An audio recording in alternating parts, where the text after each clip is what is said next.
तो अगले महीने ही वो एजेंसी को नियुक्ति कर दी जाएगी, तो वो फिर सैंपल इंस्टॉलेशन जाके चेक करेंगे। उसके अलावा कुछ इंस्पेक्शन वेंडर रेटिंग प्रोग्राम के तहत भी होगा, वो आगे और डिटेल हम आपको बताएंगे। तो उसमें जैसे आप लोग तो मेरे से भी ज़्यादा जानते हैं, जो 4 प्रमुख भाग जो हमारी आरटीएस। हाँ जी, ये प्रेजेंटेशन आप शेयर कर सकते हैं सूरी साहब। हाँ बिल्कुल, तो आप फोटो ना भी खींचे, मेरी खींच लीजिए। प्रेजेंटेशन की फोटो आपको मिल जाएगी। तो जैसे आप भली भांति परिचित हैं, जो 4-5 जो हमारे प्रमुख भाग हैं आरटीएस इंस्टॉलेशन के, पैनल्स, इन्वर्टर्स, माउंटिंग स्ट्रक्चर और उसके अलावा ये अर्थिंग, डीसीडीबी, तो इन चारों कंपोनेंट्स का भली भांति इंस्पेक्शन किया जाएगा। उसमें कुछ कमियां पाई जाएंगी तो उसके हम 2 रूप में उसको लेंगे, कमियों को भी। एक तो है कि वो कमियां किस कारण से आई हैं, उसका कुछ रूट कॉज एनालिसिस करेंगे और उसके लिए कुछ स्पेसिफिकेशन में चेंज करना है वो करेंगे, और नहीं तो वो इंस्टॉलेशन जिस भी वेंडर से रिलेटेड होंगी उनसे हम आग्रह करेंगे कि उसको सुधार कर दें। और लेकिन चूंकि एक सैंपल के तौर पे होगा, तो कुछ हम इस तरह का भी कार्य कर रहे हैं कि जो सैंपल के तौर पे उभर के आएगा तो उसके बारे में हम सभी लोगों को जानकारी देंगे, जिससे कि उस पर्टिकुलर एस्पेक्ट का आप लोग और अच्छे से ध्यान रख पाएँ, जिससे आने वाले समय में कंज्यूमर्स को मिनिमम प्रॉब्लम हो। और उसके साथ ही एक जो भी व्यक्ति, जो थर्ड पार्टी एजेंसी जो इंस्पेक्शन के लिए जाएगा, वो एक फीडबैक भी लेगा सर्विस के बारे में, पोस्ट इंस्टॉलेशन सर्विस के बारे में, या डिस्कॉम रिलेटेड क्या एक्सपीरियंस चल रहा है उनका बिलिंग का, या अगर उनको कुछ मिलना था एक्सपोर्ट एनर्जी का कुछ पेमेंट वो मिला या नहीं मिला, या बैंक रिलेटेड कुछ इशू। इस इंस्पेक्शन के 2 पार्ट होंगे, एक तो ये फीडबैक और दूसरा टेक्निकल पार्ट जो है।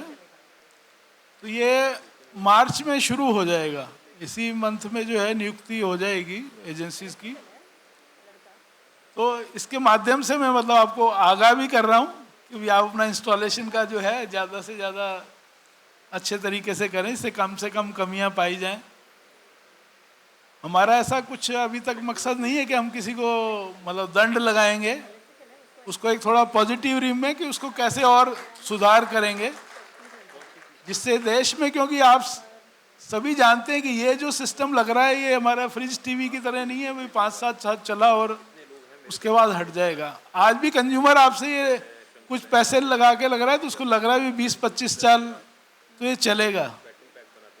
तो उस चीज़ को ध्यान में रखते हुए क्वालिटी एक काफ़ी इम्पोर्टेंट एस्पेक्ट है,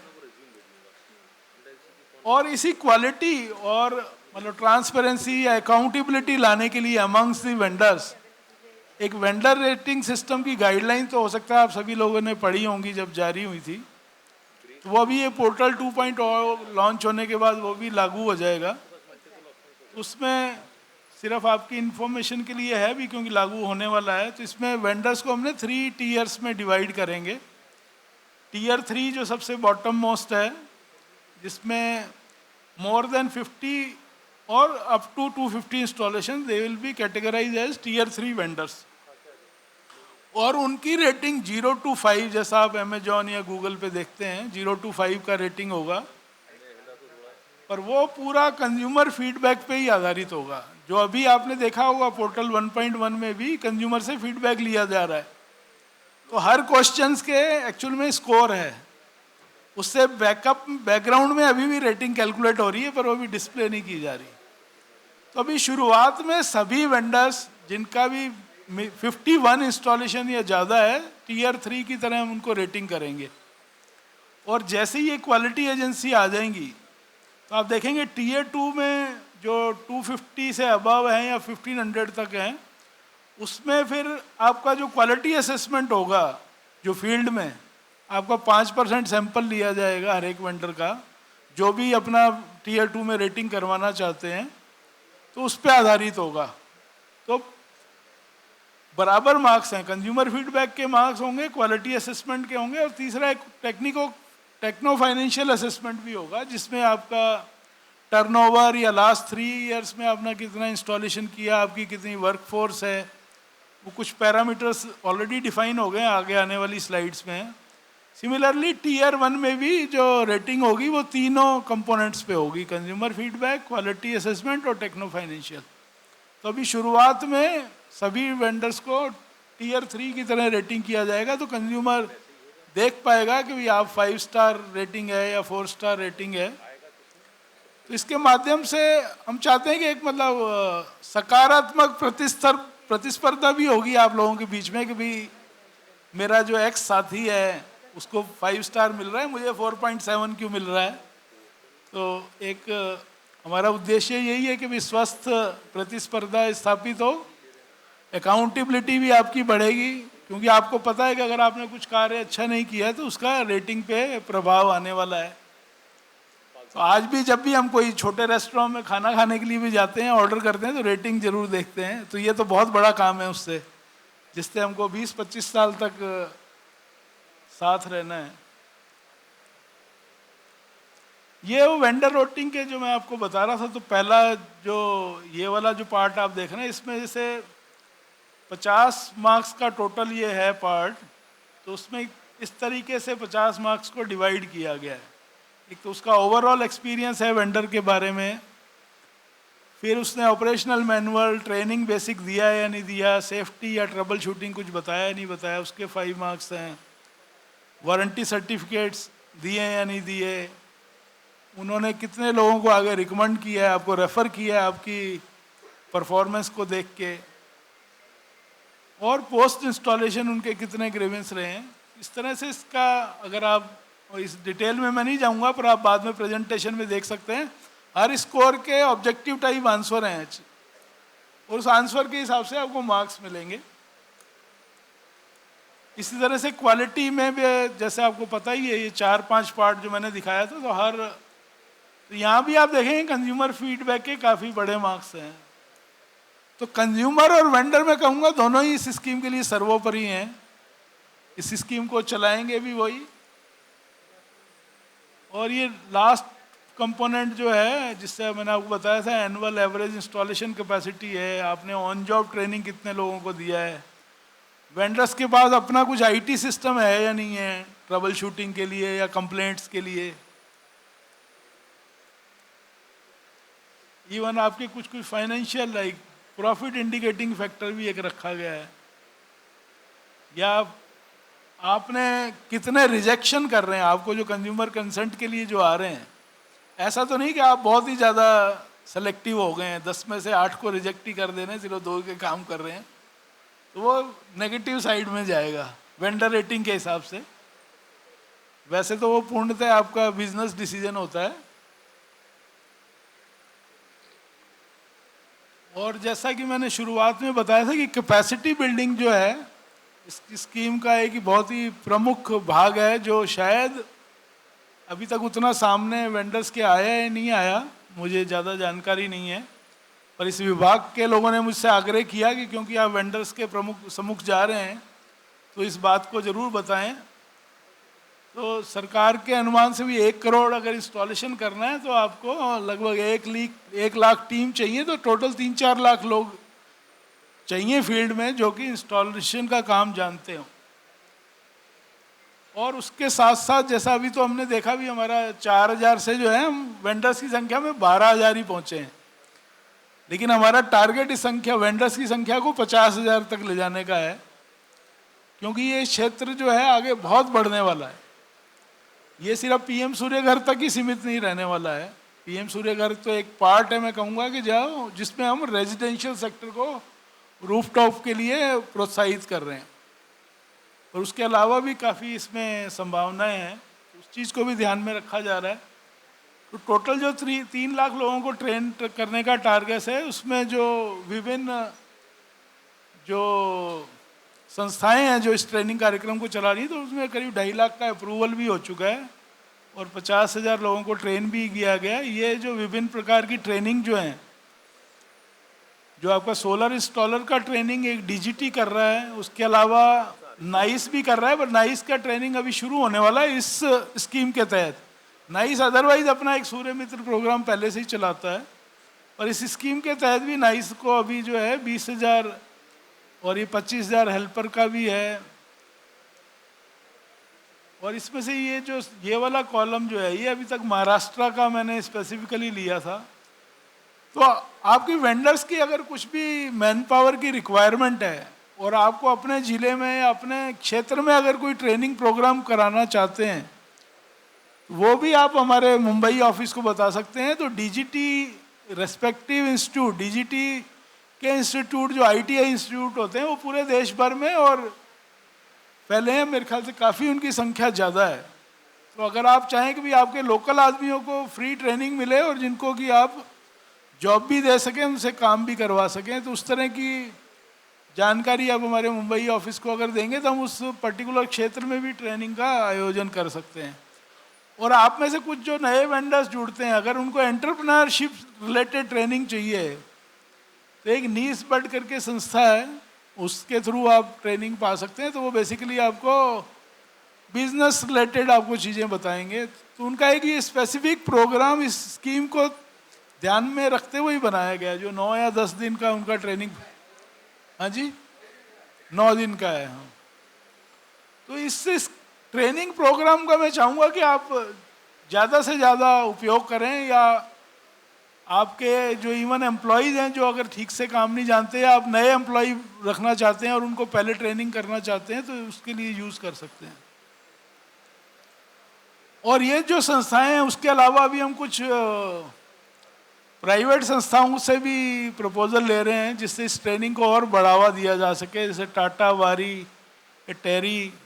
और सेकंड पॉइंट में आप देखेंगे कि इसमें जो डिस्कॉम्स को भी हमने बोला है, अगर आप अपने क्षेत्र में आप अपने स्तर पे कुछ ट्रेनिंग करना चाहते हैं तो MSDCL से एक प्रपोजल भी मिला है, तो उसका खर्च जो है वो इस स्कीम के तहत भारत सरकार द्वारा दिया जाएगा। और कुछ ट्रेनिंग के वीडियो भी बने हैं जो इस पोर्टल पे जारी होंगे।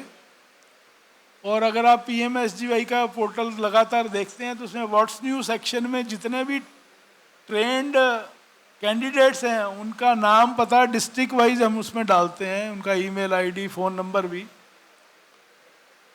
कोर्स मटेरियल भी है, और अपकमिंग जो ट्रेनिंग प्रोग्राम का जो शेड्यूल है वो भी लगातार अपडेट होता है। तो वो आप देख सकते हैं उस पर, पोर्टल पे। So thank you very much, बहुत बहुत धन्यवाद।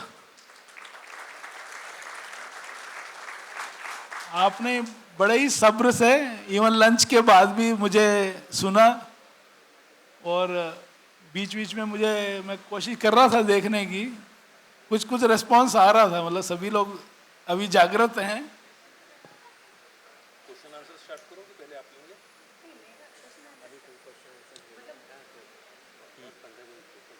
Like to say something? हाँ, मेरी बात होगी उनसे। मैं खाली एक ही पॉइंट बता देती हूँ। सरस्वती मैम हमें ज्वाइन करेंगी।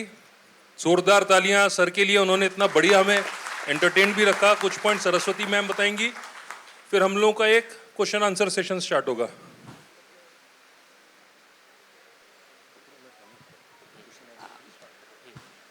Good afternoon everyone.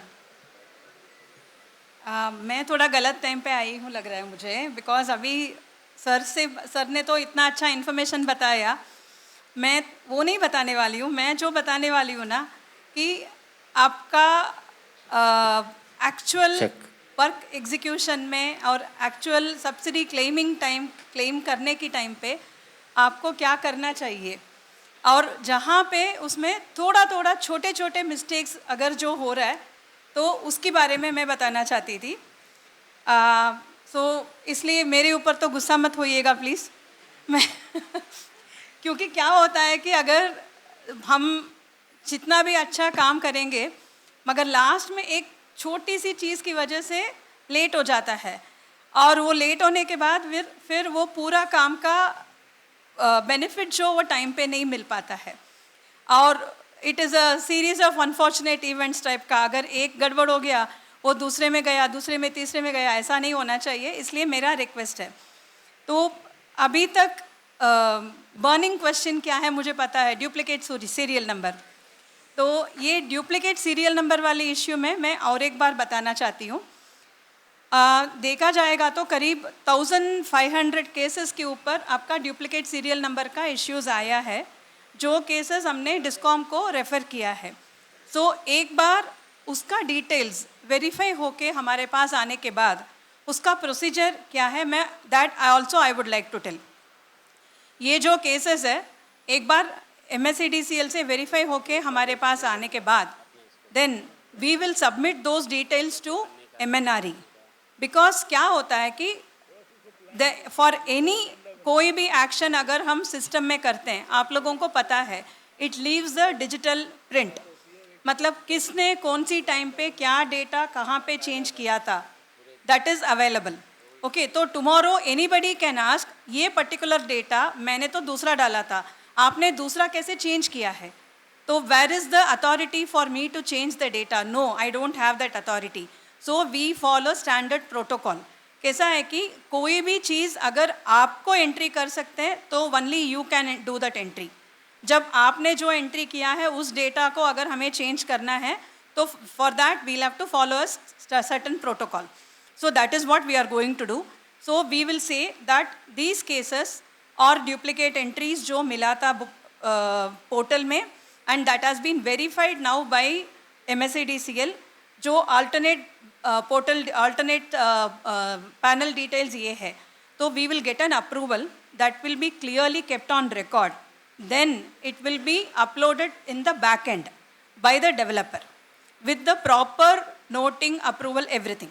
वो होने के बाद then those cases will go to the subsidy division for redemption. Okay, so my request is please bear with us for duplicate modules cases.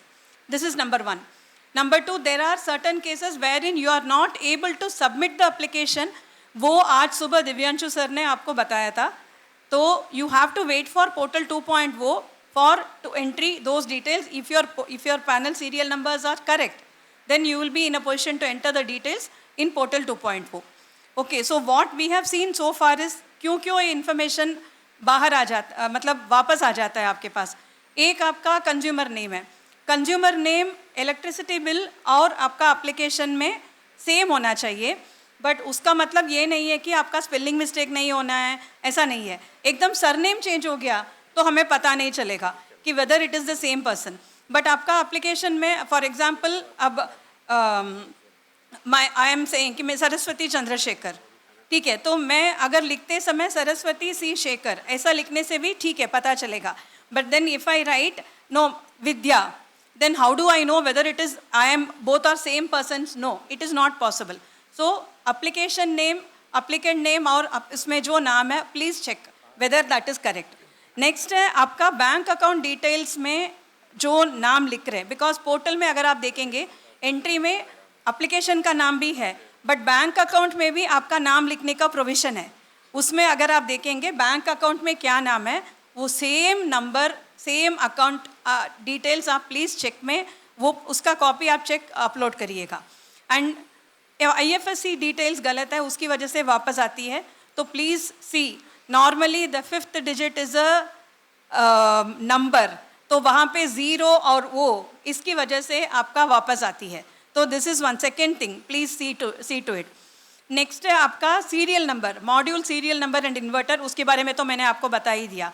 Then module capacity आज भी मैंने किसी से बात किया था, तो उन्होंने क्या कर दिया था कि आपका अमाउंट बहुत कम कैलकुलेट हुआ, क्योंकि क्या हो गया, जहाँ पे आपको वॉट में लिखना था वहाँ पे आपने किलोवाट में लिख दिया, और जहाँ पे किलोवाट में लिखना था आपको वहाँ पे वॉट में लिख दिया। तो watts and kilowatt system will not understand, system will understand only the numbers, so number के बेसिस पे वो सब्सिडी कैलकुलेट होगा। So that is why please be careful in doing that. Next है अपलोडेड डॉक्यूमेंट्स जब आप upload करते हो आपका जियो टैग्ड फ़ोटो होना चाहिए। And my request is geo tagged photo आप डालते समय please also see, and once again I am clarifying, customer के साथ फ़ोटो की ज़रूरत नहीं है। That has been very categorically inform to the all the power utilities.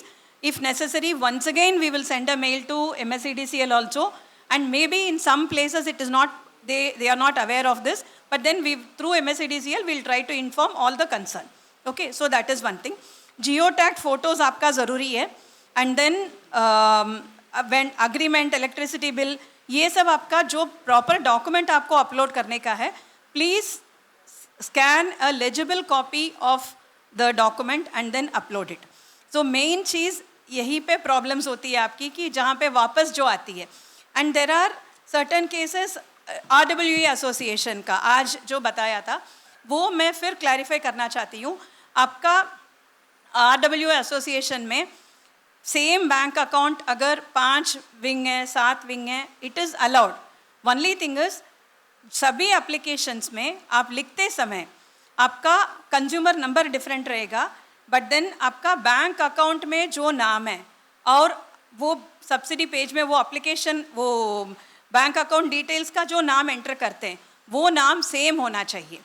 That please ensure. अब एक और केस मुझे आज दिखाया था, एक स्पेसिफिक सोसाइटी है बट देन आगे उसका एक और नाम आ गया, गोकुल सम सोसाइटी, अभी मुझे दिखाया था. I have that information also. So अगर आगे कुछ एक्स्ट्रा आ जाता है तो फिर हमें भी पता नहीं है, because whether it is a different building और try to understand the situation of a person जो ऑफिस में बैठ के वो चेक कर रहा है. ठीक है, then he is held responsible if the subsidy goes into the wrong account. Okay, अच्छा, रॉन्ग अकाउंट के बारे में मेरे को याद आया था कि around 10 to 12 cases of Maharashtra, I have sent a letter myself to bank branches कि अकाउंट नंबर गलत है. उसमें कुछ नहीं था, 458725 ये अकाउंट नंबर है, उन्होंने लिखते समय 458275 लिख दिया था. ठीक है, तो आपका and then the next question came, आपने उस समय पे कैसे चेक नहीं किया था. I am giving you clarification for those cases also. nowadays we are checking all those things. मतलब आपका चेक नंबर ओपन, चेक का डिटेल्स ओपन करके अकाउंट नंबर के साथ मैच हो रहा है, चेक करते हैं. And if it is not matching we send it back. The subsidy division sends it back to the customer and customer के पास वो एक इंफॉर्मेशन के साथ आता है, उनके पास SMS भी आता है और उनके पास जब आप ओपन करोगे उसमें क्लियरली आता है आपका बैंक डिटेल्स सही नहीं है, प्लीज़ आप उसको सही करवाइए बोल के. एक बार आपका बैंक डिटेल सही नहीं है तो प्लीज़ आप बैंक डिटेल सही करवाइए, सबमिट कीजिए and then please select the re redeem button once again, because अगर री रिडीम नहीं करेंगे तो आपका सब्सिडी आगे नहीं जाएगी. Okay, this is one case wherein if the panel details, if the inspection problem है, panel details का problem है, if that is returned to the DISCOM, आपने panel details डाल दिया, पैनल डिटेल्स डालने के बाद सिस्टम डिस्कॉम के पास जाएगा, डिस्कॉम अगर उसको वेरीफाई करके वापस आपके पास देगा तो फिर आपको वंस अगेन री रिडीम करना पड़ेगा, तब जाके आपको आगे सब्सिडी के लिए केस जाएगी. So please ensure that these two things are done. So from my side I will once again request you all कि अगर डिटेल्स एंट्री करते समय प्लीज़ आप थोड़ा सा ध्यान से ये इन्फॉर्मेशन आप सेलेक्ट कर लीजिए. So I think that's it. Thank you. Thank you so much, ma'am. Ma'am, I would like you to stay on the stage for a few more minutes. Lokesh ji, कुछ questions इस session से related.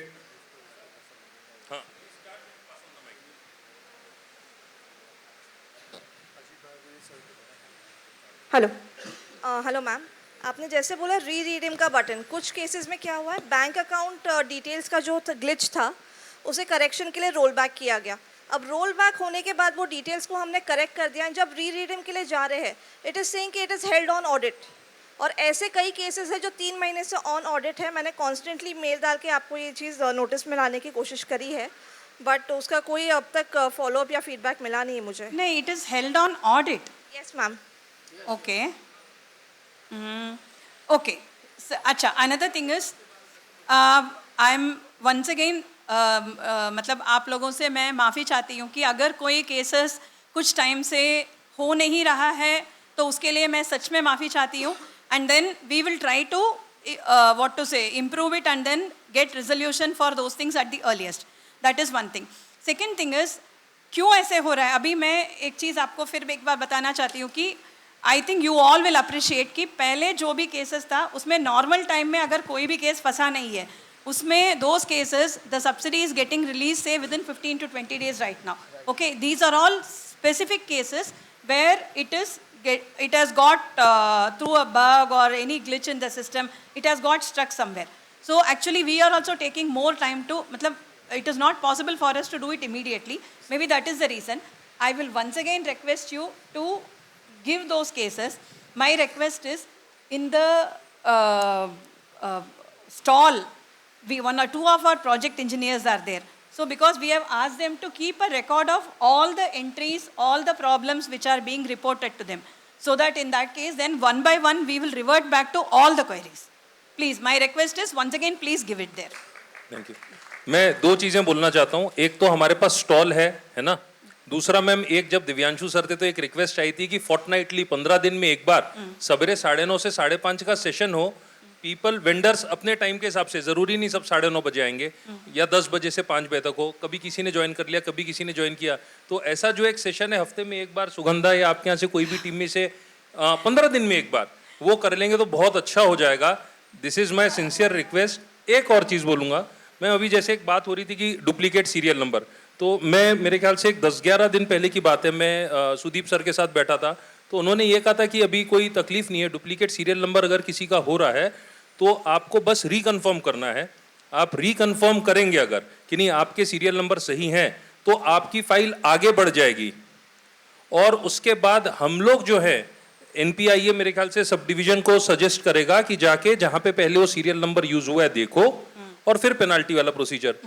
But अभी वो start नहीं हो पा रहा, और आपने कहा उसमें समय लग रहा है। तो मैम देखिए, इसमें जो कस्टमर है, जो बेनिफिशियरी है, उसकी तो कोई गलती नहीं, ऑब्वियस सी चीज है।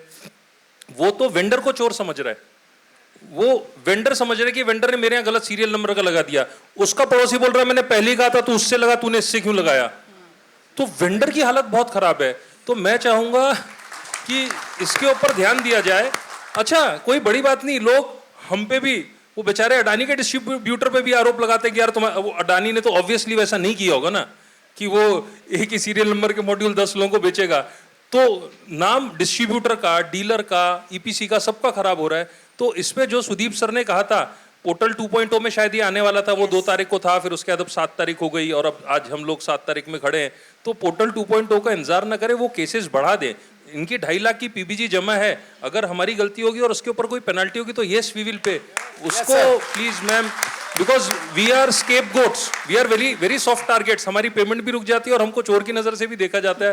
तो इस पे ये जो मैंने 2 रिक्वेस्ट की, एक 15 दिन में मीटिंग और दूसरा सीरियल नंबर, इसको प्लीज आप आगे तक पहुंचाएंगे। I will revert to both the points. I'll revert to the second point first. मतलब जो पोर्टल जो आपका उसमें क्या सोल्यूशन है for duplicate serial number. See actually क्या होता है कि as I told you in the initial stages also, हमें for every case we'll have to make a SOP.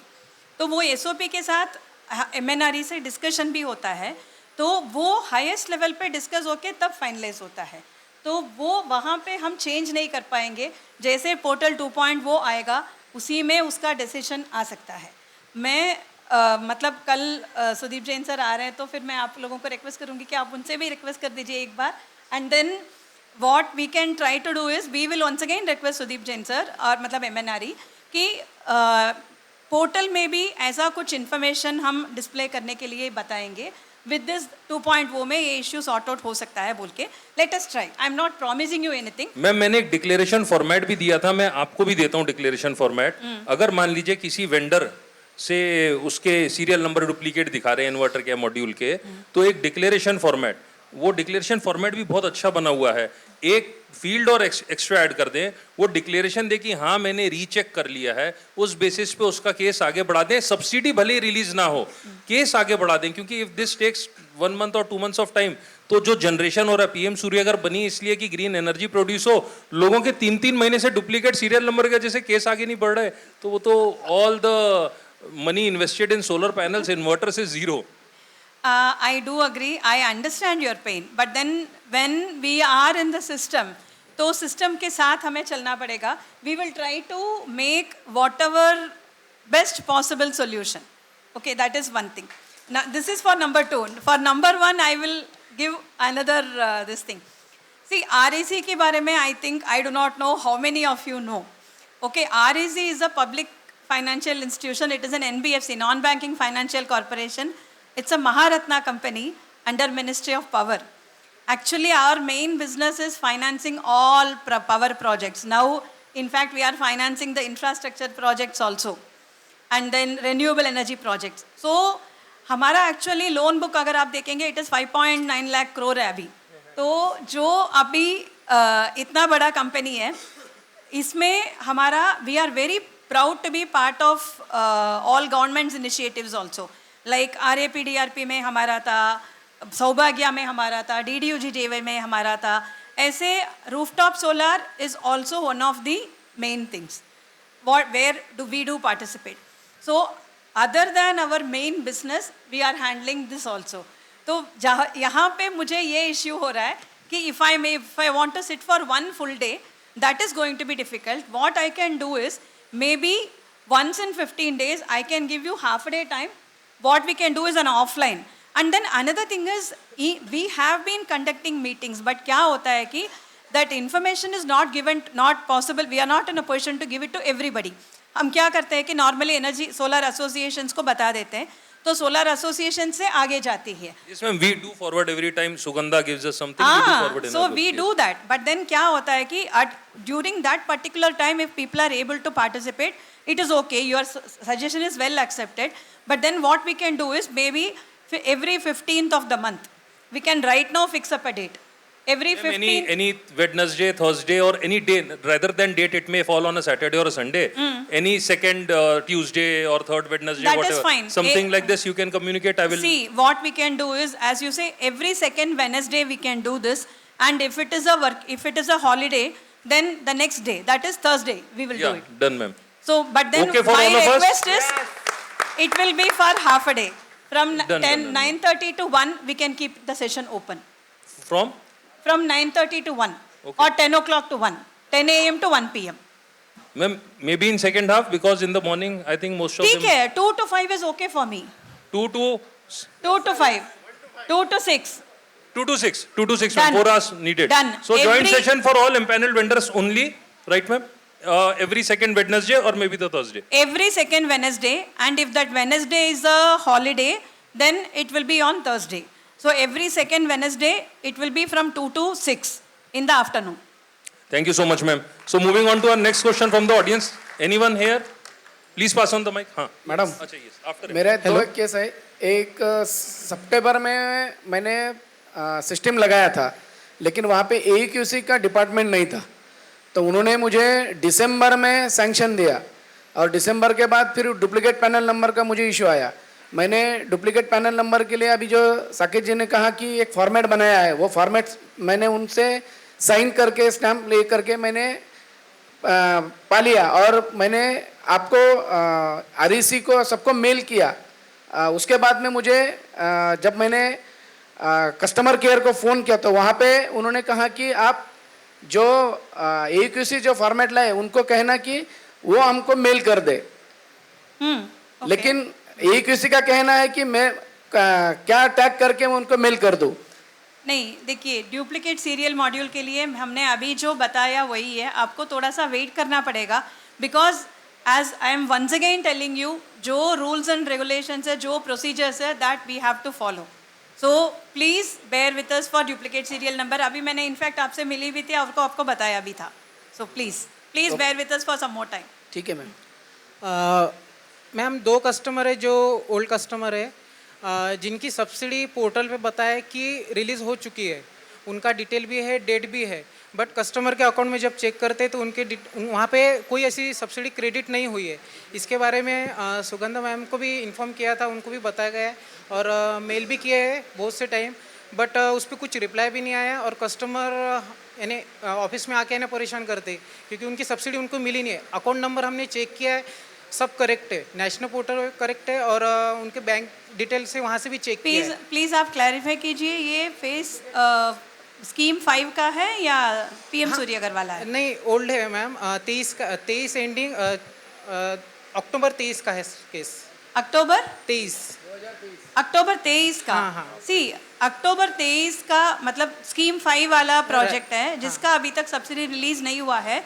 उसके लिए दिव्यांशु जी सर ने आपको आज सुबह बताया था, आपको उसके लिए थोड़ा सा वेट करना पड़ेगा, बिकॉज अक्टूबर 31 तक आप एक चीज़ समझ लीजिए, कोई भी अगर स्कीम लॉन्च होती है, उसका सब्सिडी कब तक हम दे सकते हैं, ऐसा एक एंड डेट रहता है. ठीक है, तो वो एंड डेट था अक्टूबर 31. उसके बाद अगर उसको एक्सटेंड करना है उनको भी प्रोसीजर्स फॉलो करना रहता है, उनको भी अप्रूवल्स लेना रहता है। तो एक बार वो अप्रूवल्स होने के बाद सर ने आज वेरी पॉजिटिव थे कि वो हो जाएगा बोल के, जो जैसे अगर हो जाता है फिर उनको रिलीज होगा। But portal- जैसे हमारे पास उसका अप्रूवल आएगा तभी हम कुछ कर पाएंगे उसके। मैम वो बता रहे हैं कि वो दिखा रहे हैं कि सब्सिडी डिसबर्स हो चुकी है। हाँ, पोर्टल वो जो आप केस बोल रहे हैं ना, वो अभी इनका एक और व्यक्ति का था। एक सेकंड, मुझे ये बताएं आपका बैंक कौन सा था? SBI। SBI था? हाँ, और एक खामगांव बैंक था। नहीं, देखिए, खामगांव अगर- था कि SBI था? ये जो नहीं, आपने दो कस्टमर है, एक का SBI और एक का खामगांव, दोनों का खाम- सेम केस है। और SBI का भी साथ सेम है, उसमें दिखा रहे हैं सब्सिडी डिसबर्स होगी और नहीं हुई। हाँ, पोर्टल पे बता रहा है डिस्बर्स हो चुका है, डेट भी है उसका कब का डेट है? 26/10/2023। जब भी आई एम एक्सट्रीमली सॉरी, ये वाला केस में मैं आपको हेल्प नहीं कर पाऊंगी, बिकॉज क्या है कि इसके लिए आपको MNRE से बात करना पड़ेगा। बिकॉज implementing agency दूसरी हाँ, बिकॉज उस समय पे सब्सिडी REC की थ्रू रिलीज नहीं होती थी, तो इसके लिए हमारे पास उसका कोई डेटा नहीं है। I am extremely sorry. मैं एक बात कहना चाहूंगा, क्योंकि ये जो आपकी चीजें कई लोगों की हमने सॉल्व भी करके दी है, मैंने ग्रुप में भी डाली थी, एक बार आप भी ट्राई करें। जैसे मान लीजिए कई दफा क्या होता है, जो कोऑपरेटिव बैंक्स होते हैं ना, वो किसी बड़े बैंक के साथ टाई अप में होते हैं। तो मान लीजिए वो आई डोंट नो उनका बड़े बैंक के साथ टाई अप है कि नहीं है, मान लीजिए उनका HDFC के साथ टाई अप है, तो वो जो पैसे आते हैं वो पहले HDFC में आते हैं, फिर खामगांव बैंक में आते हैं। यानी not in this particular case, Khamgaon में हो सकता है कुछ और होगा। तो होता क्या, कई दफा वो पैसे जब उनके पेरेंट बैंक में आते हैं तो वो सस्पेंस में चले जाते हैं, या पेरेंट बैंक से जब रूट होते हैं वो छोटे वाले बैंक में, तो वहां पे सस्पेंस में चले जाते हैं। तो वहां पे अगर हम बैंक मैनेजर को रिटन में देते हैं कि ऐसी ऐसी सब्सिडी, ये पोर्टल ने दिखाया है कि PFMS से, PFMS झूठ नहीं बोल सकता है ना, इट कैन नॉट लाई, ये आई है, और आप इसको रिटन में दें कि आपके पास नहीं आई है।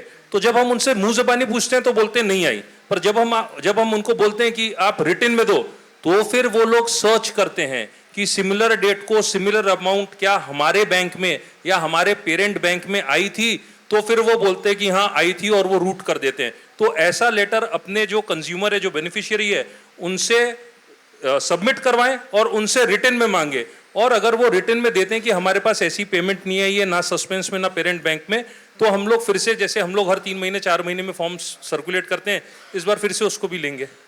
और कल हम लोग ये बात करेंगे, कल सुदीप सर भी आ रहे हैं, तो वी विल टेक इट। और मैम एक और बात थी, स्कीम 5 के अंतर्गत ही कुछ कस्टमरों के डिटेल्स है जिनके वेंडर लॉगिन में हम चेक करते हैं तो उसमें बताता है रिजेक्ट, स्टेटस रिजेक्ट बताता है। बट जब पोर्टल ओपन करके जब अकाउंट ओपन करता हूँ मैं उनका, जब चेक करता हूँ तो उसमें कोई रिजेक्शन कोई नहीं रहता, कहीं पे कोई एडिट कॉप यानी सब राइट मार्क रहता है। तो उसमें फिर क्या करना चाहिए, क्योंकि कस्टमर की सब्सिडी उस वजह से अटकी है फिर। नहीं, आपका और इसका टिकट भी installation हो रेस चुका किया है क्या? नहीं, मैं वही बता रही हूँ। देखिए, स्कीम 5 के केस में पुराना केस है जिसका सब्सिडी रिलीज नहीं हुआ है, खाली उतना ही पोर्टल में आया था हमारे पास, तो हमारे पास बाकी का कोई उसमें हम कुछ चेंज ही नहीं कर पाते। तो स्कीम 5 के लिए आपको स्पेसिफिकली एक बार MNRE से बात करना पड़ेगा क्या इशू है, उसके बाद ही हम कुछ कर पाएंगे उसके लिए। ठीक। मैडम, अमोल बोल रहा हूँ, एक क्लैरिफिकेशन चाहिए था। जो आपने बोला था कि एक अपार्टमेंट है और उसके 7 विंग्स है, ABCDEFGH, तो 7 विंग का उनका बैंक अकाउंट एक ही है, तो उस केस में 7 विंग को अलग अलग सब्सिडी मिल पाएंगी या फिर उनको एक ही मीटर में करना पड़ेगा वो सब? आपको कनेक्शन कंज्यूमर अकाउंट नंबर अलग अलग है, कंज्यूमर नंबर अलग अलग है, तो कंज्यूमर नंबर अलग अलग है, तो आपको अलग अलग ही मिलेगा। अच्छा, यस, सातों कंज्यूमर को मिलेगा वो? यस मिलेगा, इतना ही है अकाउंट कि नंबर सेम होने के बावजूद? हाँ मिलेगा। मैम, इसमें कई दफा एक बार टिकट रेस करना पड़ सकता है, ये मैंने कई दफा क्लियर किया ग्रुप में। कई दफा वो ये दिखा देता है कि क्योंकि वो बैंक अकाउंट में पैसे जा चुके हैं, तो वो ये दिखा देता है कि इनको सब्सिडी मिल चुकी है, तो हमको एक छोटा सा ग्रीवेंस टिकट रेस करना पड़ता है कि गोकुल धाम विंग ए को मिली थी, ये विंग बी है, तो वो कर देते हैं। ये सेम केस तब भी होता है, मान लीजिए मेरा एक घर नागपुर में, एक घर पुणे में है, फॉर एग्जाम्पल मैंने यहाँ की सब्सिडी ले ली, अब मैं वहां सब्सिडी ले रहा हूँ, so premise is different but bank account मेरा सेम है, तो उसमें भी जब आप टिकट रेस करते हैं ना तो ये हो जाता है। और अभी जैसे दिव्यांशु झा जी ने एक बहुत अच्छी चीज बताई कि आपका उसी बिल्डिंग में भी अगर 2 मीटर हैं आपके ही नाम से, तो भी जितने नंबर ऑफ कंज्यूमर अकाउंट से, उतनी सब्सिडी आएंगी। सो इससे बड़ी क्या बात हो सकती है?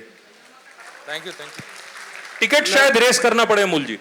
मैम और एक बात, हमें जब कंप्लेंट आती है सब्सिडी नहीं मिलती है, हमारे जो वेंडर्स है कंप्लेंट करते हैं, तो हम लोग को बोला था टिकट रेस कीजिए। हम टिकट रेस करते हैं या कंप्लेंट डालते हैं 15555 पे, वहाँ पर उनको कुछ पता नहीं रहता है। देखिए हमको बोलते हैं कि भाई इसके बाद आप क्या करने वाले हो। देखिए क्या होता है कि अब कोई भी अगर कॉल सेंटर में अगर आप कॉल करोगे, उनके पास फिक्स्ड क्वेश्चंस का आंसर रहता है, ठीक है। तो नॉर्मली जो भी प्रोसीजर है वो सबका वो लोग आंसर कर पाएंगे, बट देन आपको उसमें बात करने के लिए इसलिए बता रहे हैं because that is one form of raising a grievance. अब स्पेसिफिक केसेस में, और वो भी कौन सी केस में ये प्रॉब्लम हुआ मैं आप लोगों को बताती हूँ। इनिशियली जब पोर्टल में डेटा माइग्रेट हुआ था तो वो केसेस में तो प्रॉब्लम हुआ था। वो भी क्यों हुआ था मैं ये भी बता रही हूँ आपको। से फॉर एग्जांपल प्रीवियस पोर्टल में सपोज 10 एंट्री है, 10 इन्फॉर्मेशन हमें एंट्री करना रहता था, और नया पोर्टल में शायद 15 जगह पे डेटा चाहिए था। अब नया पोर्टल में 5 जगह पे एंट्री नहीं है जब माइग्रेट करते हैं, तो फिर वो प्रॉब्लम कहाँ पे हो रहा है, वो 5 जगह पे एंट्री नहीं है, इन्फॉर्मेशन नहीं है, वो सिस्टम कंप्यूटर को समझ में नहीं आएगा। तो दैट इज़ वाई वो केसेस आपको पेंडिंग हुआ था।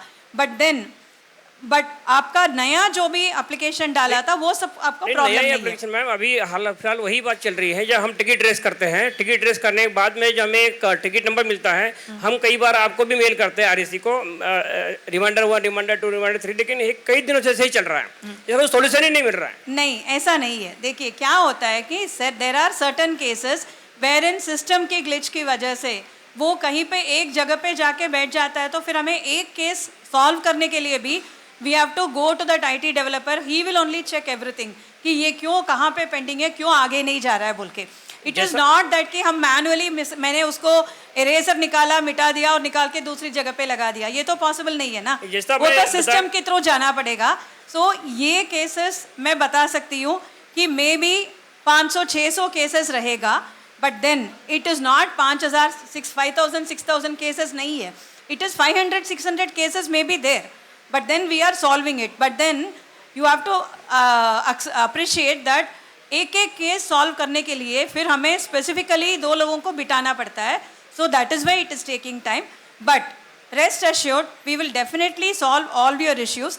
मे भी थोड़ा सा वक्त होता है, इसलिए मैंने स्टार्टिंग में ही आप लोगों से माफ़ी मांगी थी। मेरे दो केस है मैम, कई पुराने हैं, कई 6-7 महीने हो चुके हैं उनको। सर आपका केस रीवेरिफिकेशन मैंने देखा था, आप 6-7 महीने मत बताइए। नहीं, मेरे पास मैंने आपको दिया। नहीं, सुनिए मेरी बात, आपने अभी मुझे केस दिखाया था, अक्टूबर में आपने कंप्लीट किया था मैम, जून में एप्लीकेशन डेट से काउंट मत कीजिए सर प्लीज। इंस्टॉलेशन आपने जब काम कंप्लीट किया उस डेट में काउंट कीजिए। इंस्टॉलेशन डेट जून 24 डेट उनकी है, इंस्टॉलेशन डेट जून 24 है उनकी, जब से मीटर भी इंस्टॉल हो चुका है, बट अभी भी रीवेरिफिकेशन बताता है वो। जब ADO की तरफ से हम रीवेरिफिकेशन कर देते हैं, रीवेरीफाइड बताता है, फिर दोबारा रीवेरिफिकेशन होता है। मैं वही बता रही हूँ ना, देखिए अभी ऐसा स्पेसिफिकली 2-3 केस हो सकता है जहाँ पे वो पुराना पोर्टल से जो इधर माइग्रेट हुआ है वो डेटा, ऐसे वाले केसेस के लिए it takes lot of time to reconcile those data and corrected. So please bear with us, send us दो डेटा। मैं वंस अगेन आप सबको बताती हूँ, बिकॉज अगर किसी का भी अगर केसेस ऐसे वाले केसेस पेंडिंग है, they will be unique cases. Please visit that stall and there are 2 project engineers, उनके पास पूरा डेटा दे दीजिए, so that what we can do is at one place it is all available, we will check each and every one case and then revert back to you. Okay, thank you ma'am. नमस्ते madam. नमस्ते, hello madam. बताइए। 18 दिसंबर को मैंने redeem किया था एक customer के subsidy के लिए, उनका सब्सिडी वेरीफाई हुआ है लेकिन सब्सिडी डिसबर्स नहीं हुआ है, उसके बाद का सब्सिडी मिल गया है लेकिन वो नहीं मिल रहा है। ठीक है, ये case most probably duplicate serial number का हो सकता है। नहीं मैडम, सब ग्रीन है, सब जो टिक्स है वो ग्रीन है। नहीं, आपको ये अभी उसमें पता नहीं चलेगा। There are some cases which we have sent back to the discom, तो ये उसमें केस हो सकता है, बट मेरा वंस अगेन रिक्वेस्ट यही है, वो सिंगल केस को अगर मैं चेक नहीं करूँगी तो पता नहीं चलेगा। Please give that information in the stall, we will definitely see that. Okay madam, okay. Hello ma'am. Hello madam. बताइए। Madam ma'am? मेरा सब्सिडी, बताइए। हाँ 540 रुपये का सब्सिडी आया है। पोर्टल में 0.18 का सिस्टम दिख रहा है, लेकिन 3 किलोवाट का है सिस्टम। नहीं, वो मैं वही बता रही थी ना, अभी एंट्री करते समय अगर आपने वॉट किलोवाट का गलत कर दिया तो सिस्टम को तो पता नहीं चलेगा ना। सिस्टम आपने जो एंट्री किया उसके ऊपर कैलकुलेट किया है। तो अगर ऐसे वाली केस है तो फिर आपको एक ये ऐसे यूनिक केसेस के लिए प्लीज़ आप उसमें फिर एक बार मैं वही बता रही हूँ, आप स्टॉल में इसका एंट्री करवा दीजिए। फिर अलग से इसका क्वेरी रेज करना पड़ेगा, हमें आगे बताना पड़ेगा, हाँ इसमें इतना मतलब एंट्री है, वो सब सर्टिफाई करना पड़ेगा, तब जाके उसका अमाउंट एक्स्ट्रा एडिशनल अमाउंट मिल सकता है। Ma'am hello. हाँ बताइए। मैम 2 टाइप के डुप्लीकेट सीरियल नंबर का प्रॉब्लम है। एक तो वहां पर एक्चुअल में पैनल लगे हैं, वही नंबर डाल रहे हैं लेकिन डुप्लीकेट बता रहा है, और दूसरा वहां पर जो पैनल नंबर लगे हैं वो नंबर ना डालते हुए गलती से दूसरे नंबर ऐड हो गए। तो दूसरे में वेंडर ही खुद अपनी गलती मान रहा है कि मैंने गलती से वो नंबर डाले हैं, तो उसमें MSCDCL से वेरिफिकेशन का कुछ काम नहीं रहेगा। तो वो डायरेक्टली अगर वेंडर की तरफ अगर वो बैक डेटा कर दिया जाए तो नहीं होता है। नहीं। सी हर एक चीज़ के लिए ऐसे अगर हम अलग अलग चीज़ के लिए ऐसे नहीं कर सकते हैं, तो एक स्पेसिफिक प्रोसीजर जो फॉलो होती है वही है। तो Okay. इसमें भी प्रॉब्लम नहीं है। आपके पास डिस्कॉम के पास वापस आता है तो डिस्कॉम बता देगा कि हाँ ये मतलब ये कस्टमर इन्होंने डिटेल्स उसमें एंट्री करते समय गलती कर दिया, ये सही नंबर है, तो फिर आपका वो केस क्लियर हो जाएगा। ओके। और मैम अगर डिफरेंट कंपनी के पैनल अगर एक ही साइड पर लगे हुए हैं तो सब्सिडी रिलीज होंगी क्या उनके लिए? हाँ रिलीज होगी ना। देर इज़ नो मतलब ऐसा कोई ये नहीं, पाबंदी नहीं है कि आपको आपने इन्हीं का लगाना है उन्हीं का लगाना है। आपका DCR कंटेंट वाला मॉड्यूल लगाना है सब्सिडी के लिए, दैट्स इट। मैडम मेरे पास में अभी जस्ट दिसंबर का एक केस है, उसमें SBI का अकाउंट नंबर है और एक सेकंड केस है एक महाराष्ट्र बैंक का, लेकिन पासबुक के ऊपर जो है उनका IFSC कोड मेंशन नहीं है।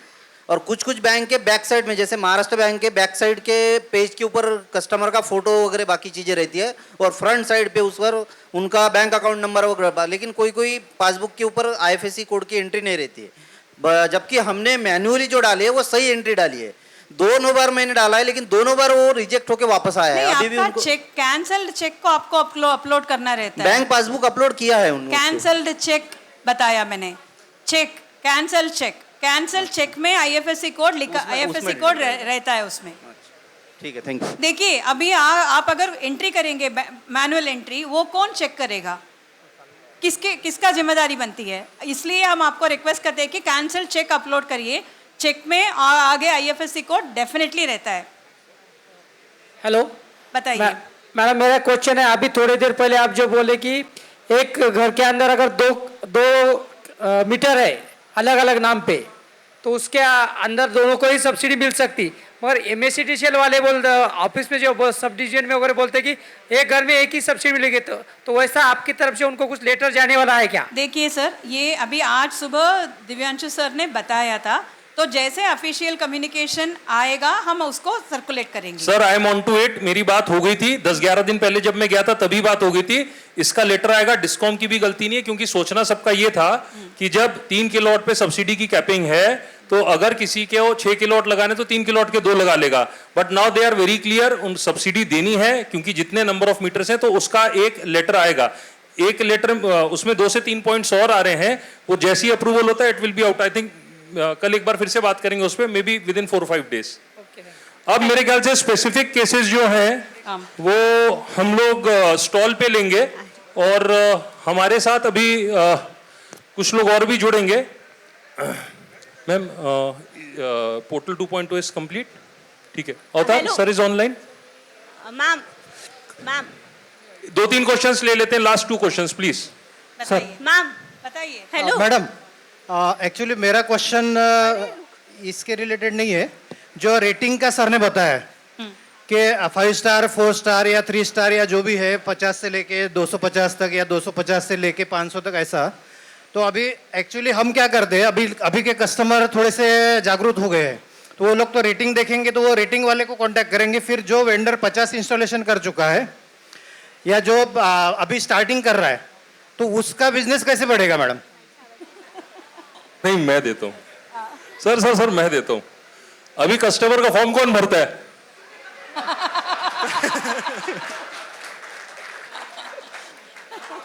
मैम हाँ बताइए।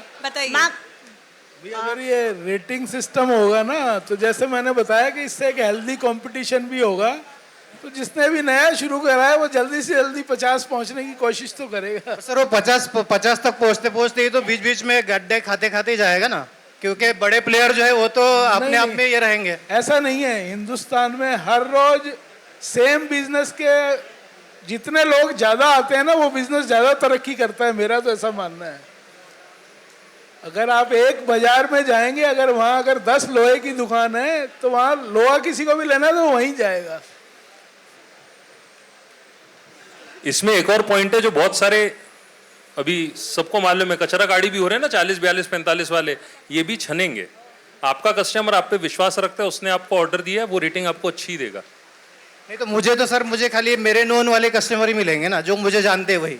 वैसे भी अब सोलर वाले वो तो नहीं मिलेंगे, ऑर्डर्स मिल रहे हैं। कोई क्वेश्चंस और इससे रिलेटेड? हाँ, जैसे मैम आप बोल रहे हैं कि पैनल सीरियल जो नंबर है वो डुप्लीकेट्स आ रहे हैं, तो हम जो हमारा जो ऑफिस है उसमें 10 कस्टमर है जिसमें डुप्लीकेट्स पैनल सीरियल नंबर आ रहे हैं, तो कैसे कस्टमर को पेशेंस नहीं है, हम उनको क्या बोले कि कब तक ये हो जाएगा यानी रिजॉल्व? ये मैंने अभी तक आई थिंक 4-5 बार मैं आंसर कर चुकी हूँ।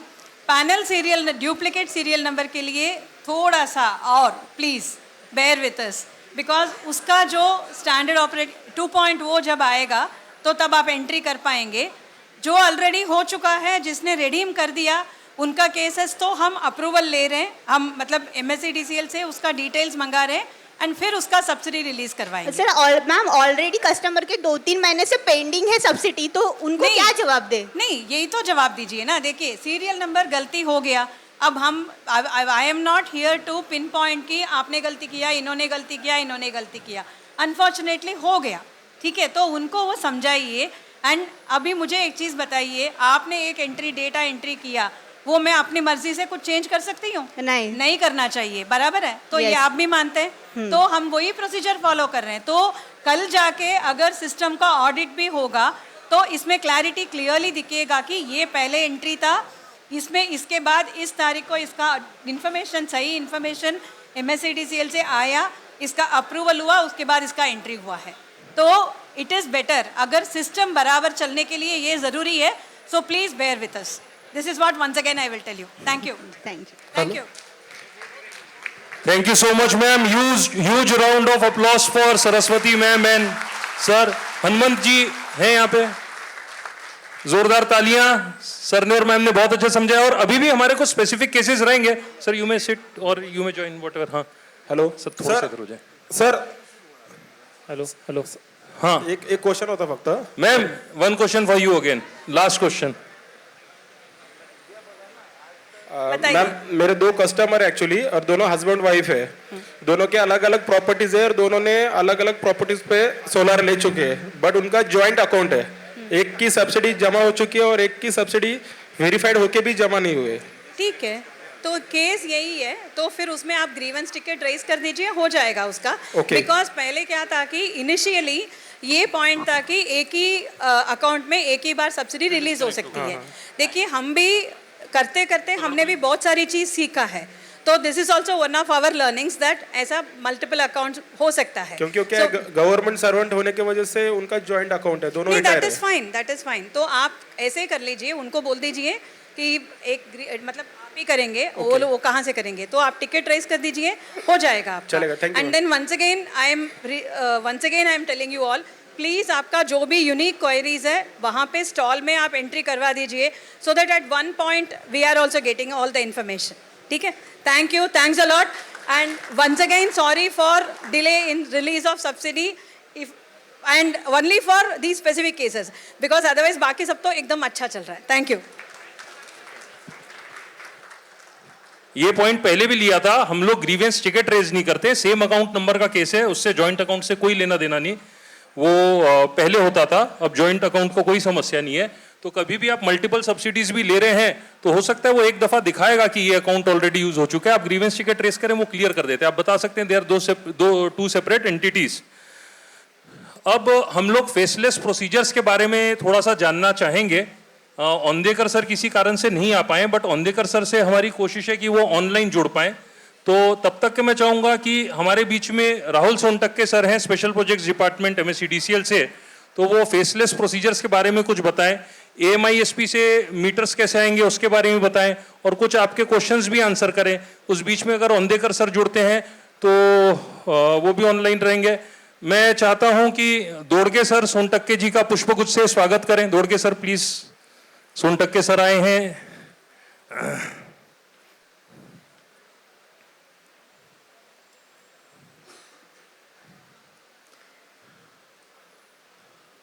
सोनटक्के सर हमेशा हम सबकी मदद करते हैं, जोरदार तालियां। Sontakke sir, Band sir, always sitting in special projects department trying to get our cases resolve. और हम लोग इनको परेशान भी बहुत ज्यादा करते हैं, तो सर थोड़ी माफी भी। Over to you sir, please join us.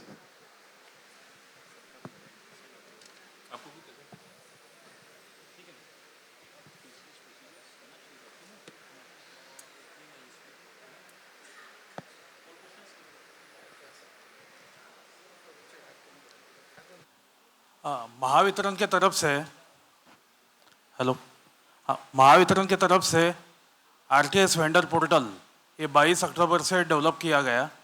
Actual में इसके पहले जो प्रोसीजर था, आप सब वेंडर्स हो, आपको अच्छी तरह से पता है कि जो भी वर्क कंप्लीशन रिपोर्ट आपका था उसके हार्ड कॉपीज़ आपको देने के लिए सब डिवीज़न जाना पड़ता था, और वहाँ से जो प्रोसीजर चालू हो जाता था AEQC के थ्रू, वो मार्किंग होके SDO के थ्रू AEQC के पास मार्किंग होके वो डॉक्यूमेंट आते थे। उसके बाद AEQC साइट इंस्पेक्शन करते थे। साइट इंस्पेक्शन ओके होने के बाद रिलीज़ ऑर्डर प्रोसेस होता था। वो रिलीज़ ऑर्डर फिर से SDO को मार्किंग के में जाता था। ये जो टोटल प्रोसेस है उसमें लगभग 1 महीने के ऊपर का टाइम डिले चला जाता था। तो उसके रिगार्डिंग जब अथॉरिटी के ये बात पता चली, तो ये RTS वेंडर पोर्टल डेवलप करने की एक आइडिया महावितरण की तरफ से इनिशिएट हो गई। और मैं प्राउड फील करता हूँ कि पूरे भारत में ये RTS वेंडर पोर्टल के थ्रू फेसलेस और पेपरलेस इनिशिएटिव महावितरण की तरफ से लाया गया है। आज करीबन ये पोर्टल के थ्रू नियर अबाउट 50,000 के ऊपर रिलीज ऑर्डर जनरेट हो चुके हैं। और ये प्रोसेस के तहत महावितरण के द्वारा जो AMISP दी गई है, वो AMISP के थ्रू हम लोग सोलर नेट मीटर भी इंस्टॉल कर रहे हैं, तो वो एक खर्चे की बचत अपने कंज्यूमर के तरफ से हो जाए और जो PM सूर्यघर का जो ऑब्जेक्टिव है वो अचीव कर सके। ये सब चीज़ें ध्यान में रख के RTS वेंडर पोर्टल हमने डिप्लॉय किया है। और आगे जाके मैं और बताना चाहता हूँ कि जो जनरेशन मीटर है उसके रिगार्डिंग भी वो जनरेशन मीटर भी AMISP के थ्रू प्रोवाइड किया जा सके, इसके बारे में थोड़ा सोच विचार महावितरण की तरफ से चालू है, ताकि जो जनरेशन मीटर टेस्टिंग में जो टाइम डिले होता है और उसके वजह से जो भी डिले हो रहा है RTS के कनेक्शन इंस्टॉलेशन होने में और कमीशनिंग होने में, वो भी डिले हम लोग कवर करने वाले हैं। अभी RTS वेंडर पोर्टल के थ्रू शुरू में हमने 16 डॉक्यूमेंट कुछ थे, उसको हमने 6 में कन्वर्ट किया है। अभी 6 डॉक्यूमेंट में भी जो डॉक्यूमेंट अपलोड करने की आप लोगों को दिक्कत थी, वो भी दिक्कत हम लोग, अगर आधार ऑथेंटिकेशन हमारे पास आ जाता है तो एक सिंपल फॉर्म फिलअप करने का प्रोसेस चालू करने वाले हैं। और उसके थ्रू सिर्फ आपको डॉक्यूमेंटेशन करना, जो डॉक्यूमेंटेशन अपलोड करना है उसकी कोई ज़रूरत नहीं पड़ेगी, ओनली फॉर्म फिलअप करना है। और जो आधार ऑथेंटिकेशन है वो आधार ऑथेंटिकेशन वेंडर और कंज्यूमर, ये दोनों का हम लोग वो RTS वेंडर पोर्टल से लेंगे, ताकि जो काम अभी हो रहा है महाराष्ट्र में ऑलरेडी बहुत ज़्यादा स्पीड से हम भाग रहे हैं। अभी जो AMISP के जो मीटर लगाने के इंस्ट्रक्शन हमने जुलाई अगस्त में दी थी, तो नवंबर तक प्रोग्रेस जो था वो 4,000-5,000 मीटर तक था। आज के डेट का प्रोग्रेस जो आप देखेंगे तो AMISP के थ्रू जो मीटर लगे हैं वो नियर अबाउट 28,000 के ऊपर मीटर ऑलरेडी लग चुके हैं जो हमारे सिस्टम में आए हैं। और 4-1 हज़ार मीटर ऐसे है कि अभी तक फिजिकली रिप्लेस हुए लेकिन सिस्टम में आना बाकी है।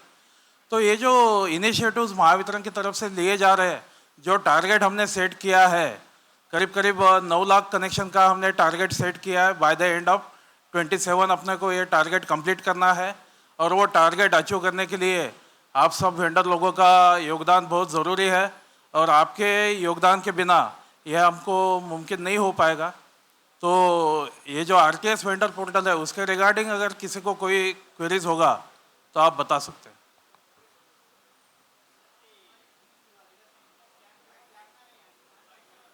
माइक माइक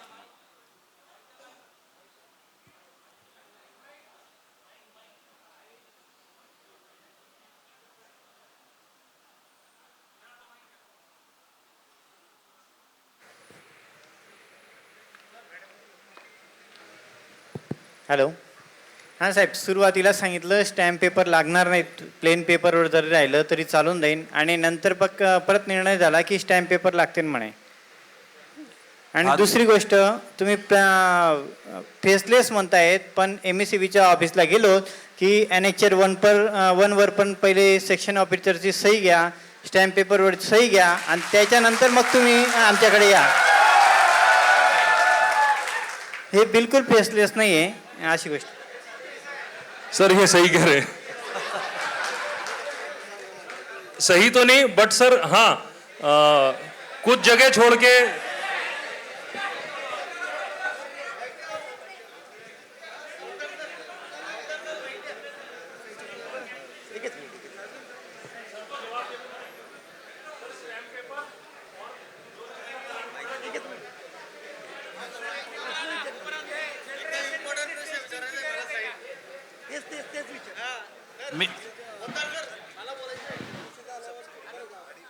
स्टैम्प पेपर के रिगार्डिंग बताना चाहता हूँ। शुरू में हमने VC में ज़रूर बताया था कि प्लेन पेपर पे स्टैम्प पेपर लेंगे, नहीं नेट मीटरिंग एग्रीमेंट जो है प्लेन पेपर पे लेंगे ऐसा बताया गया था। लेकिन जो फर्स्ट रेगुलेशन आया था नेट मीटरिंग का, तो उसमें जो सर्कुलर महावितरण की तरफ से दिया गया था उसमें क्लियर कट लिखा है कि 200 रुपीज़ स्टैम्प पेपर ज़रूरी है। इसकी वजह से वो डिसीजन रोल बैक करना पड़ा। लेकिन मैंने अभी कहा कि ये आधार ऑथेंटिकेशन आने के बाद ये नेट मीटरिंग एग्रीमेंट का फॉर्मेट अपने RTS वेंडर पोर्टल पे प्री डिफाइन और वो टाइप रहेगा, उसमें सिर्फ आपका आधार ऑथेंटिकेशन होने के बाद स्टैम्प पेपर का कहीं कुछ ज़रूरत नहीं लगेगा। सर 6 डॉक्युमेंट्स ओके आहेत, पण त्याच्या पुढचा प्रॉब्लेम सुरू होतो MSDL ऑफिसमधून. ज्या वेळेला रिलीज ऑर्डर निघते MSDL ऑफिसमधून, अदानी असेल किंवा MISP जे कोणी असतील त्यांना क्लिअरली मेसेज गेलेला आहे, जोपर्यंत रिलीज ऑर्डरवर एक्झिक्युटिव्हची सही होत नाही आहे तोपर्यंत तुम्ही मीटर बसवायचा नाही आहे. 15-15, 20-20 दिवस मीटर बसत नाही आहे सर. आत्ता बऱ्याच ठिकाणी हा प्रॉब्लेम आहे, बऱ्याच ठिकाणी व्यवस्थित चालू आहे, पण पश्चिम महाराष्ट्रामध्ये माझ्या विभागासाठी मी बोलतो, बऱ्याच ठिकाणी ह्या इन्स्ट्रक्शन्स क्लिअर केलेल्या आहेत. आणि कालही मी अदानीच्या 4 लोकांशी बोललो वेगवेगळ्या ठिकाणी, त्यांनी सांगितलं आम्हाला जोपर्यंत एक्झिक्युटिव्ह सांगत नाहीत तोपर्यंत आम्ही तुमचे मीटर बसवणार नाही आहेत. कस्टमर जीव खातात लोकांचे. अशा प्रकारच्या कुठल्याच सूचना नाही आहेत. सर्वांना तुम्हाला ज्ञात आहे, वारंवार ज्या VC झाल्यात त्यामध्ये आम्ही क्लिअर कट गाईडलाईन्स दिलेल्या आहेत. अगदी तुमचे रिलीज ऑर्डर जे जनरेट होते त्याच्यावरती ऑलरेडी डिस्क्लेमर टाकलेला आहे आपण, की याच्यावरती कुठल्याही सहीची गरज नाही. त्यामुळे कोणी असं काही सांगत असेल तर या केसेस हायलाईट करा, तिथपर्यंत त्या सूचना पाठवल्या जातील. सर अजून एक होतं, जनरेशन मीटर टेस्ट बल्कमध्ये टेस्ट करा म्हणून औंडेकर सरांनी सांगितलेलं होतं, पण बल्कमध्ये तर टेस्ट करून देतच नाहीत. त्याच्यानंतर टेस्ट करायची सुद्धा गरज नाही म्हणून सांगितलं, आणि तुम्हाला साईटवरती तुम्हाला तिथे सील लावून चेक करून देण्यात असं सांगितलं. पण जोपर्यंत जनरेशन मीटर टेस्ट होत नाही तोपर्यंत NCC वाले मीटर लावत नाहीत. नहीं सर ऐसा नहीं है, वो मैं वही बोल रहा हूँ, ये केस स्पेसिफिक हो रहा है, हर जगह उल्टा उल्टा हो रहा है. तो अब इसको ना स्टैंडर्ड करना पड़ेगा सर. कई शहरों में तो ये हो रहा है कि सोलर भी नहीं लगा, मीटर लगा के जा रहे हैं. हमारे यहाँ ही हो रहा है, यानी जनरेशन तो छोड़ ही दो. तो ये अलग अलग जगह अलग हो रहा है. तो इसके ऊपर में एक हम लोगों ने और चीज सोची है, पंकज जी कुछ बताएंगे इस बारे में सर, कुछ डिक्लेयर करेंगे. आप लीजिए फिर बताते हैं. सर औंदेकर सर ज्वाइन हो पा रहे हैं क्या? सर एक इथे हे होता, आम्ही जेव्हा ऑनलाईन ॲप्लिकेशन्स देतोय ना तेव्हा सँक्शन लोडचे सगळे टेस्ट रिपोर्ट अपलोड केले, बाकीचे काही डॉक्युमेंट्स लागतात ते अपलोड केल्यानंतर सुद्धा त्यांच्याकडनं म्हणणं असतं की फाईल तुम्ही येऊन सबमिट करा सेक्शन ऑफिसला, मग आम्ही पुढचं काम करू. ह्याच्यामध्ये वेळ जातोय. एक दुसरं काम होतं आहे की पूर्ण फाईल आपली 6 डॉक्युमेंटची तयार झाल्यानंतर त्यांचं म्हणणं असतं की त्याची पूर्ण हार्ड कॉपी घ्या, सब डिव्हिजनला सबमिट करा आणि मग तुमची रिलीज ऑर्डर काढतो, किंवा रिलीज ऑर्डर काढून झाल्यानंतर मग पुढे काम करण्यासाठी हार्ड डॉक्युमेंट्स द्या. बरं, हे नाही होते ना, तोपर्यंत ते पुढे काम होतच नाहीये. आणि तिसरी, हे मी परवा आमच्या कोकण रिजनच्या झोनच्या ग्रुपवरती पण टाकलंय की जनरेशन मीटर टेस्ट करण्यासाठी डिवाइनचं रेफरन्स लेटर लागतं का, तर तिकडे मला सगळ्यांनी हो सांगितलंय, पण जे की काही अंशी काही लोकांकडे नाही लागत आहे. तर हे जर थोडं स्टँडर्डाईज झालं ना तर प्रोसेस अजून फास्ट होईल. एक मिनिट, मला एकेकाला थोडंसं रिप्लाय करू द्या, कारण तुम्ही सर्वांनी बोलल्यानंतर कोणी काय बोललं हे पण माझ्या लक्षात राहायला पाहिजे. तर जनरेशन मीटर टेस्टिंगबद्दल आम्ही क्लिअर कट गाईडलाईन्स दिलेल्या आहेत. ज्या ठिकाणी ॲक्युचेक नाहीत सब डिव्हिजन लेवलला, त्या ठिकाणी टेस्टिंग डिपार्टमेंटकडनं तुम्ही ते बल्कमध्ये टेस्ट करून ठेवू शकता. आणि ते टेस्टिंग झाल्यानंतर हे रिस्पेक्टिव्ह सब डिव्हिजन किंवा डिव्हिजनच्या स्टोअरला ते मीटर तुम्ही ठेवू शकता. जसं तुमच्या रिलीज ऑर्डर जनरेट होतील त्या रिलीज ऑर्डरच्या अगेन्स्ट तुम्ही तुमचा तो मीटर आमच्या लाईन स्टाफच्या थ्रू ताब्यात घ्यायचा आहे आणि साईटवरती लावायचा आहे. बरं, एक विषय अजून आहे. रिलीज ऑर्डर जनरेट झाल्यानंतर AMISPने मीटर लावायचा आहे आणि AMISPने मीटर लावल्यानंतर तिथे जनरेशन मीटर लागो अथवा न लागो, आपण सदर ती केस आहे ही सेंड टू बिलिंग करून त्या ग्राहकाचं बिलिंग चालू करतोय. ऑलरेडी ती प्रोसेस आम्ही इम्प्लिमेंट केलेली आहे. एक और खास बात ये भी है, आप समझिएगा, ये सेशन लाइव है और ऑन रिकॉर्ड है, तो जो सर ने बोला वो टाइमलाइन के साथ रहेगा, तो आप भी सब डिवीजन में दिखा सकते हैं. सही है ना सर?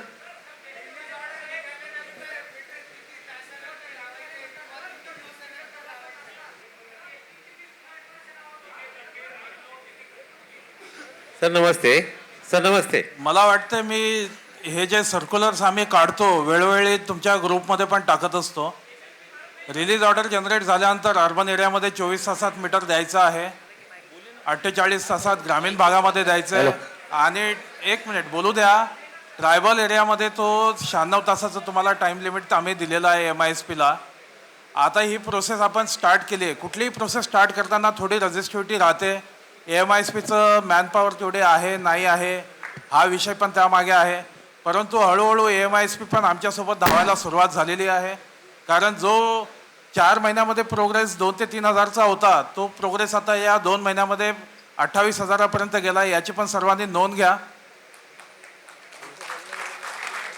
आणि ज्या पद्धतीने मी इथं सांगितलंय की MISPचं मीटर लागल्यानंतर ती केस ही आमच्यातर्फे सेंड टू बिलिंग होते आणि जनरेशन मीटर हा आफ्टरवर्ड जरी आला इन सिंक तो लावा असं आमचं म्हणणं आहे.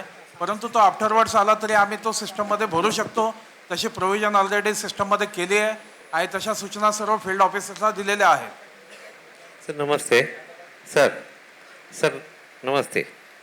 RTS पोर्टलला सर आपण 6 डॉक्युमेंट अपलोड केल्यानंतर ते आपल्याला व्हिजिबल होत नाहीत. म्हणजे ज्यावेळेस आपण अपलोड करतो, अपलोड केल्यानंतर ते डायरेक्ट आपल्या सिस्टीमला जाते आणि त्या ह्याच्यामध्ये करप्टेड डॉक्युमेंट MSCBकडनं करप्टेड डॉक्युमेंट असं हे सांगतात.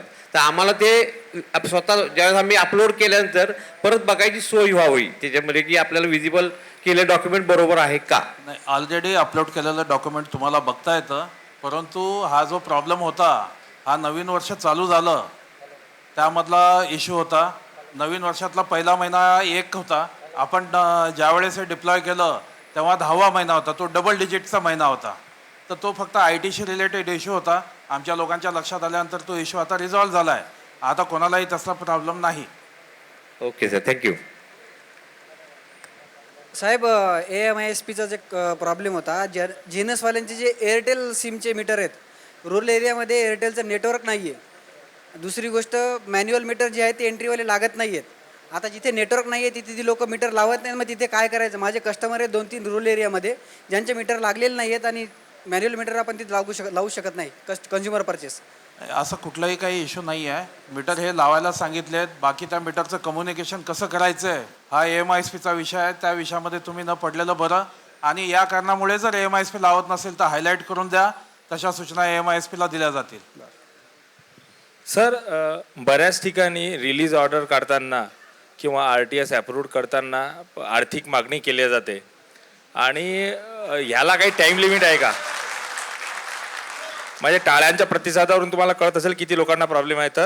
तर याला काही टाइम लिमिट तुम्हाला ठेवता येईल का, की एवढ्या दिवसात त्याची रिलीज ऑर्डर निघायला हवी किंवा एवढ्या दिवसात RTS व्हेरिफिकेशन व्हायला हवं? काही काही ठिकाणी वारंवार आर्थिक हितसंबंधासाठी एकच डॉक्युमेंट वारंवार रिजेक्ट केलं जातं, जस्ट आधार कार्ड ब्लर आहे म्हणून. आधार नंबरवरती दिलेलं असताना पण आधार कार्ड ब्लर आहे म्हणून केलं जातं आणि पैसे दिले की ते काम सरळ पटकन होऊन जातं.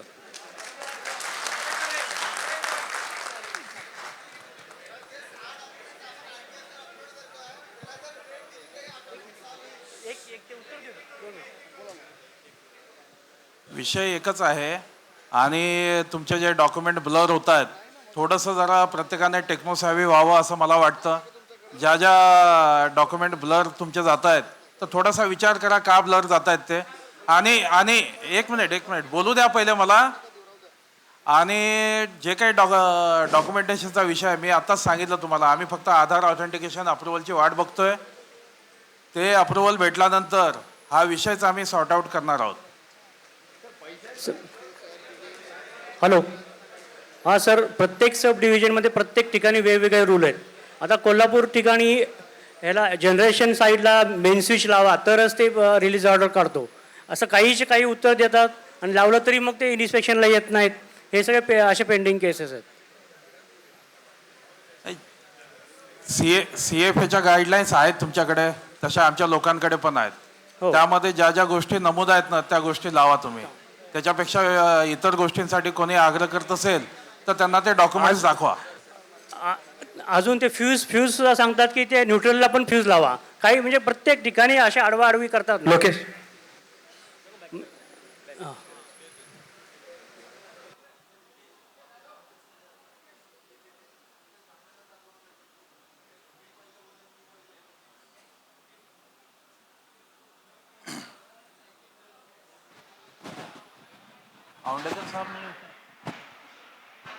सर उनका ऑडियो नहीं आ पा रहा था, हमने ज्वाइन कराने की कोशिश की.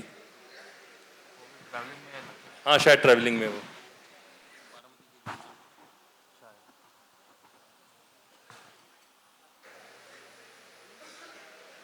ये वाला दे दो.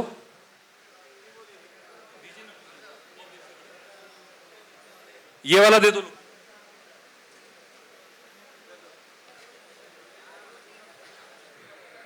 हॅलो,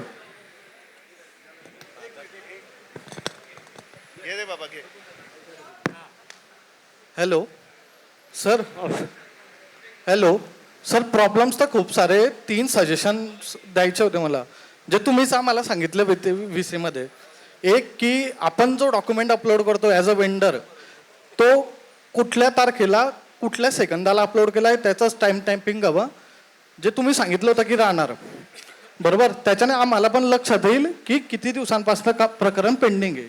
दुसरा विषय, AEQC किंवा DY रिलीज ऑर्डर निघाल्यानंतर तो डेटा त्या पोर्टलवरनं गायब होऊन जातो. बरोबर, म्हणजे कुठल्या कस्टमरची रिलीज ऑर्डर कधी निघालेली हा डेटा पोर्टलला दिसत नाही. हे AEQCकडनं सजेशन आलेलं आहे. आणि तिसरा विषय की आतापर्यंत सेंड टू बिलिंग जे होतं ते आपण करत होतो MSDCL, त्याच्यानंतर त्यांच्याकडनं नेट मीटरचा डेटा अपलोड व्हायचा, मग जनरेशन मीटरचा डेटा MSDCLचा स्टाफ अपलोड करायचा आणि मग सेंड टू बिलिंग व्हायचं. आता सेंड टू बिलिंग MSDCLचा स्टाफ सांगतो की MISP करेल आणि MISP सांगते की MSCBचा स्टाफ करेल. तर आम्ही आता या गोंधळामध्ये, तर तुम्ही ते थोडं क्लिअर करावं.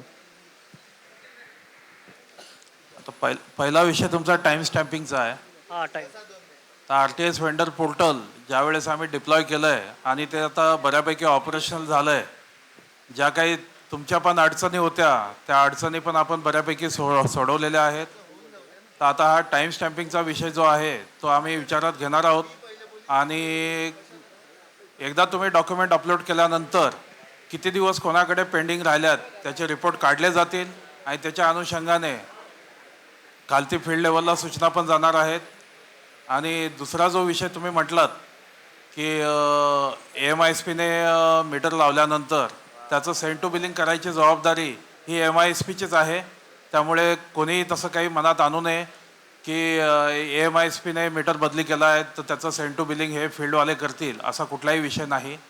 ती प्रोसिजर परत एकदा हवं तर मी सांगतो रिलीज ऑर्डर जनरेट झाल्यानंतर EMISPने जागेवर मीटर लावल्यानंतर तो मीटर महावितरणच्या सिस्टममध्ये पुश करायची जबाबदारी ही EMISPचीच आहे. EMISPने तो डाटा पुश झाल्यानंतर तो ऑटोमॅटिक सेंड टू बिलिंग होतोय. फक्त जनरेशन मीटर जो आहे हा जनरेशन मीटर माझा फील्डचा सेक्शन ऑफिसर ते जनरेशन मीटरचे डिटेल्स तो सिस्टममध्ये ॲड करणार आहे. ही एवढीच प्रोसेस आहे, त्याच्यामध्ये काही दुसरे चेंजेस नाहीत. सर नमस्कार. माईक घेऊन बोला. सर नमस्कार सर. ॲक्च्युली आता बऱ्याच जणांनी जे फेसलेसचे जे इश्यू मांडले ते सगळं ओके आहेत, पण याच्यानंतर सगळा प्रोसिजर कंप्लीट करून 4 महिने झाले तरी टॅगिंग होत नाही. आणि आम्ही वारंवार फॉलोअप घेतो जेव्हा एखाद्या पर्टिक्युलर कन्सल्ट पर्सनशी, तेव्हा त्यांचे person assistant that means lineman ते सांगतं की तुम्ही साहेबांचं काही केलं नाही. साहेबांचा रेट आणि हे सगळं माझ्याकडे ऑडिओमध्ये आहे, तुम्हाला हवं तर मी सरांकडे पाठवू शकतो. अशा केसला आम्ही काय करायला पाहिजे? हॅलो सर, माझा एक दुसरा प्रश्न आहे. तुम्ही आता थोड्या वेळाखाली जे म्हणल्या की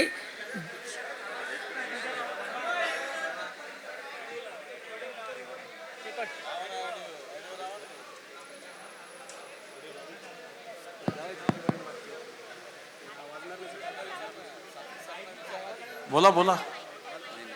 रेकॉर्डिंग लावा माईकवर. हे बघा, ज्या प्रश्नाचे उत्तर मी तुम्हाला देऊ शकतो ना या प्लॅटफॉर्मवरती ते प्रश्न विचारा. हा हॅलो सर नमस्कार. हां ॲक्च्युली सेलूमध्ये माझे 7 कस्टमर आहेत. 7ही कस्टमरचे मीटर लागलेले टॅगिंग नाही झाली अजून आणि सबसिडी जमा झालेली आहेत. आणि या केसमध्ये कस्टमरचं म्हणणं आहे की टॅगिंग म्हणजे नेमकं काय म्हणायचं तुम्हाला ते सांगा. म्हणजे टॅग म्हणजे ॲक्च्युली सेंड टू बिलिंग आणि हे बघा, एक सांगतो मी तुम्हाला, EMISPचं मीटर लागल्यानंतर त्याचं सेंड टू बिलिंग होणे किंवा न होणे या विषयाच्या मागे आम्ही स्वतः लागलेलो आहोत. पण या केसमध्ये ऐकून घ्या, मी पूर्ण प्रोसिजर सांगतो. हे EMISPचं मीटर लावण्याचं जे प्रमाण आहे ते PM सूर्यघर स्कीममध्ये सर्वात जास्त झालेलं आहे आतापर्यंत, ज्या काही एजन्सी कार्यरत करतायत महाराष्ट्रात. आणि हा PM सूर्यघरच्या माध्यमातूनच प्रयोग चालू आहे की EMISPचे मीटर सिस्टममध्ये पुश कशा प्रकारे करायचे. तर हे सुरुवातीला अडचणी येणार आहेत. एकदा या एरर कुठल्या प्रकारच्या येत आहेत EMISPला, ह्या सर्व एरर EMISPच्या लक्षात आल्यानंतर हे जे मीटर रिप्लेसमेंट विषय आहे किंवा मीटर पुशिंग जे मी म्हणतोय MSCDCLच्या सिस्टममध्ये तुमच्या भाषेत टॅगिंग, तर हा विषय हा एका दिवसाच्या आत सॉल्व्ह होणार आहे. बऱ्यापैकी आता जो ग्रोथ रेट आहे प्रत्येक EMISPचं मी डेली रिपोर्ट ऑब्झर्व करतो. प्रत्येक EMISP ही जवळपास 150 ते 200 मीटर पुश करते. माझ्या सिस्टममध्ये डेली 400च्या वरती EMISPचे मीटर पुश होत आहेत. आणि ज्या मीटर्सला एरर्स येत आहेत त्या एरर EMISP ऑब्झर्व करते. आणि नक्कीच हा आकडा आमच्या हिशोबाने तो 1000 ते 1500 पर डे जावा हे टार्गेट आहे माझं. आणि तुम्हाला मी या प्रसंगी सांगू इच्छितो की मागच्या महिन्यामध्ये आम्ही जवळपास 114 MW एवढं काम आपलं RTS PM सूर्यघर योजनेअंतर्गत झालेलं आहे.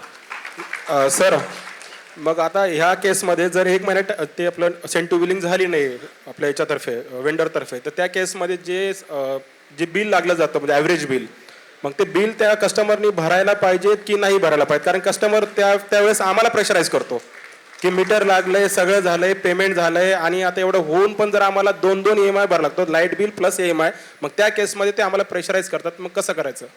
किंवा त्यांनी बिल भरू की नाही भरू? ॲव्हरेज बिलिंगच्या बाबतीत मी तुम्हाला सांगू शकतो की जे काही बिलं आहेत ॲव्हरेज जरी त्यांना दिल्या गेलं आहे तो खूपच ॲबनॉर्मल ॲव्हरेज दिलं असेल तर ग्राहकाला भरायला सांगू नका. ते बिल दुरुस्त करून देतील आमचे लोक. आणि रेग्युलर अमाऊंटचं बिल असेल ते भरलं तरी हरकत नाही. आणि ज्या वेळेस तुमचं सेंड टू बिलिंग होईल आणि फर्स्ट बिल जनरेट होईल त्यानंतर तुमची ते बिलिंगची ॲडजस्टमेंट ही टाकल्या जाऊ शकते. तसं काही बरोबर आहे, पण मग जर त्याला आपण जर सांगितलं बिल न भरलेलं चालेल तर त्या केसमध्ये आपण MSCB ॲडजस्ट करू शकते का? नक्कीच ॲडजस्टमेंट दिली जाणार आहे. कारण की काय आहे की म्हणजे नंबर आता ते सगळे टीचर्स लोक आहे आणि सगळे हुशार लोक आहेत. बार जाऊन त्यांनी DYला पण परेशान करणे. केंद्रेकर सर आहे तिथे सेलूमध्ये, तर त्याला इथं सगळ्या गोष्टी माहीत आहेत. जवळपास मागच्या 25 दिवसापासून तोच फॉलोअप चालू आहे आणि सगळ्यांचं म्हणणं तेच आहे की आम्ही लाईट बिल भरणार नाही. लोकांना आता एवढं माहिती झालंय की सोलार पॅनल लावल्यानंतर आपलं बिल 0 येणार आहे. PM सूर्यघर मार्फत मला वाटतं तेवढी ॲडव्हर्टाइजमेंट भरपूर झालेली आहे. सोलार पॅनल लावण्याचा उद्देश आहे बिल 0 होणे. त्यामुळे कुठलाच ग्राहक हा ॲव्हरेजचं बिल भरणार नाही आहे, तो तिथल्या आमच्या उपविभागामध्ये जाणार आहे.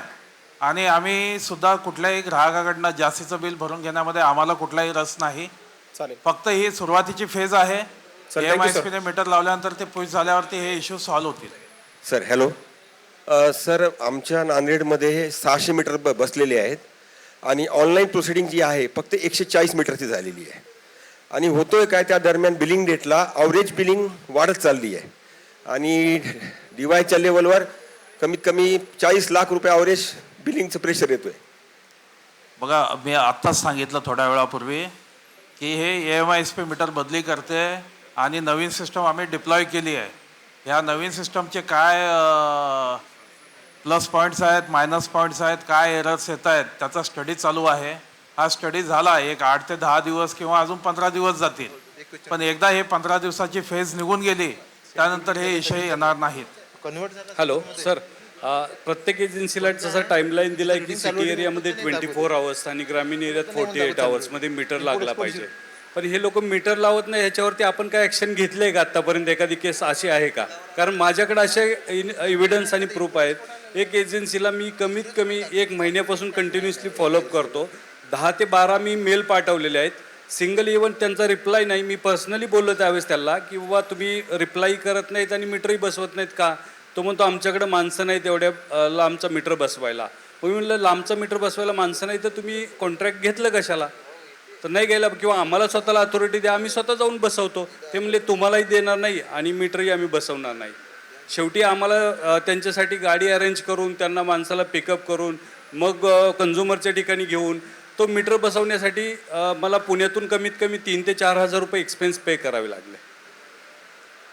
ऑलरेडी या बाबतीत आमचं EMISP सोबत आठवड्यातून जवळपास 2 ते 3 मीटिंग्स होत आहेत आणि त्यांच्या मागे तुमच्यापेक्षा जास्त आम्ही हात धुवून लागलेलो आहोत. आम्हाला प्रोग्रेस करायचा आहे PM सूर्यघरमध्ये आणि आपल्याला महाराष्ट्र नंबर 2 वरनं नंबर 1 वरती आणायचं आहे. त्याच्यात तुमचंही सहकार्य लागणार आहे आणि ते आपण नक्कीच आणू. जो प्रोग्रेस मागच्या महिन्यात केला आहे तोच प्रोग्रेस आपल्याला कायम या महिन्यामध्ये पण ठेवायचा आहे. नाही, थँक्यू सो मच. बरंचसं इम्प्रूव्हमेंट झालेलं आहे सर, त्याबद्दल काही वाद नाही आहे. थोडासा वेळ द्या आम्हाला. आम्ही ज्या स्पीडने धावू त्या स्पीडने आम्ही नक्कीच तुम्हाला पण दम लागेल, धाप लागेल याची व्यवस्था करू. Thank you so much. सर आणखीन एक क्वेश्चन होता माझा, एक शेवटचा क्वेश्चन आपसे होता. रिक्वेस्ट है कि भाई आप रिपीटेड क्वेश्चंस ना पूछें, अलग अलग कोई टॉपिक होगा वो पूछिए सर. हाँ ठीक आहे, थँक्यू. माइक घ्या सर.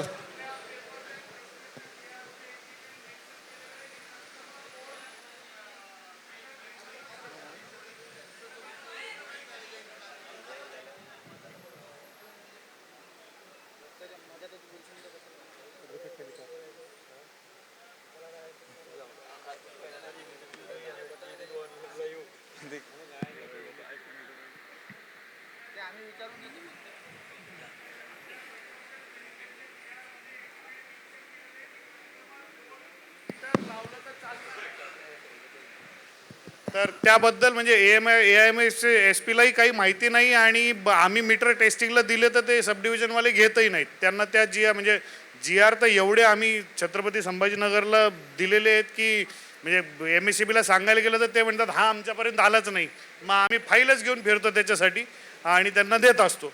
बघा, मला सांगायचं आहे, महावितरण सर्व प्रोसेस आम्ही मायन्युटली ऑब्झर्व करतोय. जरी आम्ही तिथे हेड ऑफिसला बसलेलो असलं तरी आमचं लक्ष हे महाराष्ट्राच्या कानाकोपऱ्यात आहे. कुठे कुठे बॉटल नेक्स आहेत ना आम्हाला चांगल्या प्रकारे माहिती आहे. जे कन्झ्युमर परचेस नेट मीटर होते, कन्झ्युमर परचेस जनरेशन मीटर आहेत, फील्डवरती पण अडचणी आहेत. त्या माझ्या सेक्शन ऑफिसर म्हणा किंवा SDO म्हणा, त्यांना एकच काम नाही आहे, त्यांना मल्टिपल टास्क असतात. तर हे बॉटल नेक्स कुठे कुठे आहेत आम्ही स्टडी करतोय. सर माझं म्हणूनच आम्ही डिक्लेअर केलं आहे की 16/12 नंतर कुठलंही सोलार नेट मीटर हे EMISPच लावणार आहे. कन्झ्युमर परचेस मीटर तिथं लागणार नाही PM सूर्यघरसाठी. आणि अजून तुम्हाला पुढं जाऊन सांगतो, हे झालं सबसिडाईज स्कीमबद्दल. एक 10 दिवसामध्ये किंवा 10 ते 15 दिवसामध्ये नॉन सबसिडाईज स्कीमचे देखील सोलार नेट मीटर हे EMISP तर्फेच दिले जातील. आणि त्यामुळे तुम्ही असं काही मनात आणू नका की कन्झ्युमर परचेस मीटर वगैरे लावायचं आहे. पण त्या सूचना आल्यानंतरच सर्व गोष्टी इम्प्लिमेंट होतील. अगदी नॉन सबसिडाईज स्कीमला देखील महावितरणच मीटर देणार आहे. Hello sir. Sir CT operated meter लागतील तिथे. हॅलो सर नमस्कार. सर काही ठिकाणी सर AEQC जे असतात ना सर, आम्ही त्यांच्या मागे 15-15 दिवस महिनाभर चक्कर मारतो सर. त्यांच्या मागे आम्हाला रिडिंगला जायचं आहे, आमची इथे तिथे विजिट आहे, आमच्या मागे इतके काम आहे. एका AEQC मागे सर 6-6, 5-5, 10-10 असं कामं दिलेले आहेत. त्या कारणामुळे सर आमचं सोलरचं कामं होत नाहीत. त्यासाठी आम्हाला सोलरसाठी स्पेशल काउंटर मिळेल का MECB मध्ये? नक्कीच मिळणार आहे. कारण की सर टाइम लिमिट नाही सर. आता काही ठिकाणी एक दिवसात आलं लक्षात विषय. मी सांगतो काय ते. आता तुमच्यामुळे आमचा प्रोग्रेस हे RTS मध्ये खूप फास्ट आहे. आणि जे PM सूर्यघर स्कीममध्ये जे इन्सेंटिव्ह कॉम्पोनंट आहे त्या माध्यमातून तुम्हाला सांगू इच्छितो की या 23-24 या वर्षासाठी महावितरणला 150 कोटीचा इन्सेंटिव्ह भेटलेला आहे. आणि ह्या इन्सेंटिव्हचा एक कॉम्पोनंट आम्हाला म्हणजे एक हिस्सा हा सोलारच्या डेडिकेटेड टीम उभारण्याकरता भेटणार आहे. आणि लवकरच तुम्हाला डिव्हिजन लेवलला, सर्कल लेवलला डेडिकेटेड लोक भेटतील. ज्या अडचणी तुम्हाला फील्डवरती आहेत, मी म्हटलं माझं सर्व सेक्शन ऑफिसर म्हणा, AEQC म्हणा किंवा SDO, त्यांना मल्टीटास्किंग आहे. त्यामुळे जो वेळ जातो तो वेळ यापुढे जाणार नाही. फक्त वेळ द्या थोडासा. 1-2 महिन्यानंतर तुम्हाला लक्षात येईल की काय आपला प्रोग्रेस आधी होता आणि आता प्रोग्रेस काय आहे. तुम्ही स्वतः सांगाल. सर आणखी एक असं सर, जे आता सोलरची रिडिंग घेणारे आहेत सर, त्यांना रिडिंग सुद्धा घेणं जमत नाही. त्या कारणामुळे जे सोलरचे युनिट MECB कडे एक्स्ट्रा जमा आहेत तरी त्यांना उलट बिल येते. म्हणजे MECB कडे जर 5,000 निघाले तर 5,000 बिल नाही येतं घरी. का बरं? तर ते रिडिंग घेणाऱ्यांना रिडिंग सुद्धा घेता येत नाही सर. कॉन्ट्रॅक्ट बेसवर कोणाला तरी मजुरीने रिडिंग देण्यासाठी मुलगा पाठवलेला असतो.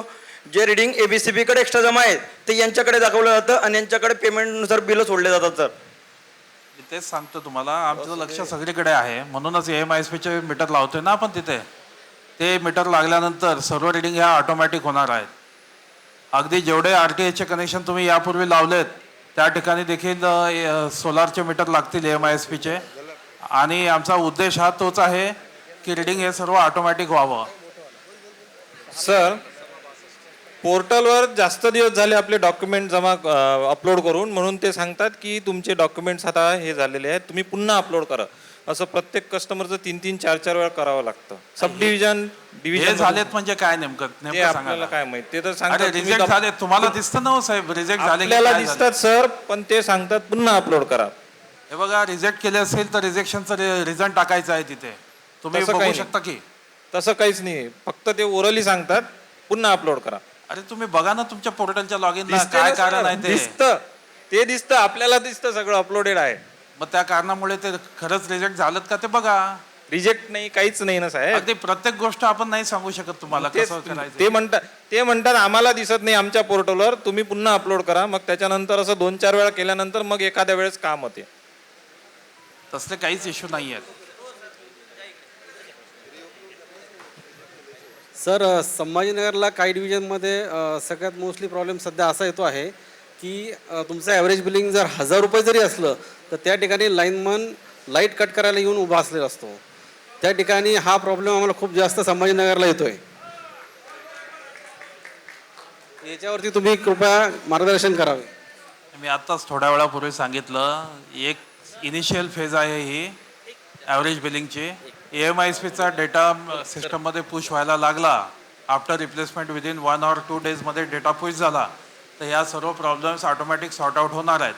आणि ज्या ग्राहकाचं ॲव्हरेज बिल जनरेट झालं आहे तर ग्राहकाच्या वतीने तुम्ही जरी त्या सब डिव्हिजनला एखादा स्टाफ वगैरे पाठवून रायटिंगमध्ये कंप्लेंट दिली तर मला नाही वाटत कोण अशी काही कारवाई करेल.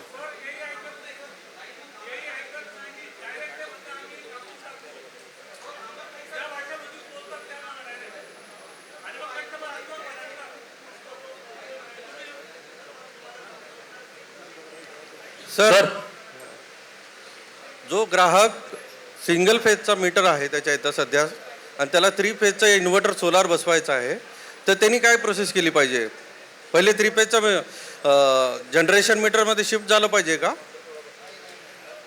ज्या ठिकाणी सिंगल फेज मीटर आहे आणि तुमचं आता थ्री फेजचं तिथे सिस्टम लागलेली आहे, इन्व्हर्टर थ्री फेजचं आहे, अशा ठिकाणी आम्ही प्रोव्हिजन दिलेली आहे. आता म्हणजे नेक्स्ट अमेंडमेंट जी करतोय 10 दिवसानंतर त्याच्यामध्ये ती प्रोव्हिजन दिली जाणार आहे. त्या कन्सर्न AEQC आणि SDO तिथे ते व्हेरीफाय आणि अप्रूव्ह करणार आहेत की एक्झिस्टिंग सिस्टम सिंगल फेज होती जुनीवाली आणि आताच्या नवीन सिस्टममध्ये ते थ्री फेज आहे का, या पद्धतीचं ते व्हेरिफिकेशन घेतलं जाईल. आणि जी रिलीज ऑर्डर जनरेट होणार आहे ती ऑटोमॅटिक थ्री फेज जर असेल तर थ्री फेजची जनरेट होईल. त्यामुळे ज्या अडचणी आहेत की सिंगल फेज सिस्टम आहे त्यामुळे AMISP थ्री फेज मीटर लावायला तयार होत नाही, ती अडचण आपण या पद्धतीने सोडवणार आहोत. एक 8 ते 10 दिवसामध्ये तो चेंज तुम्हाला दिसेल.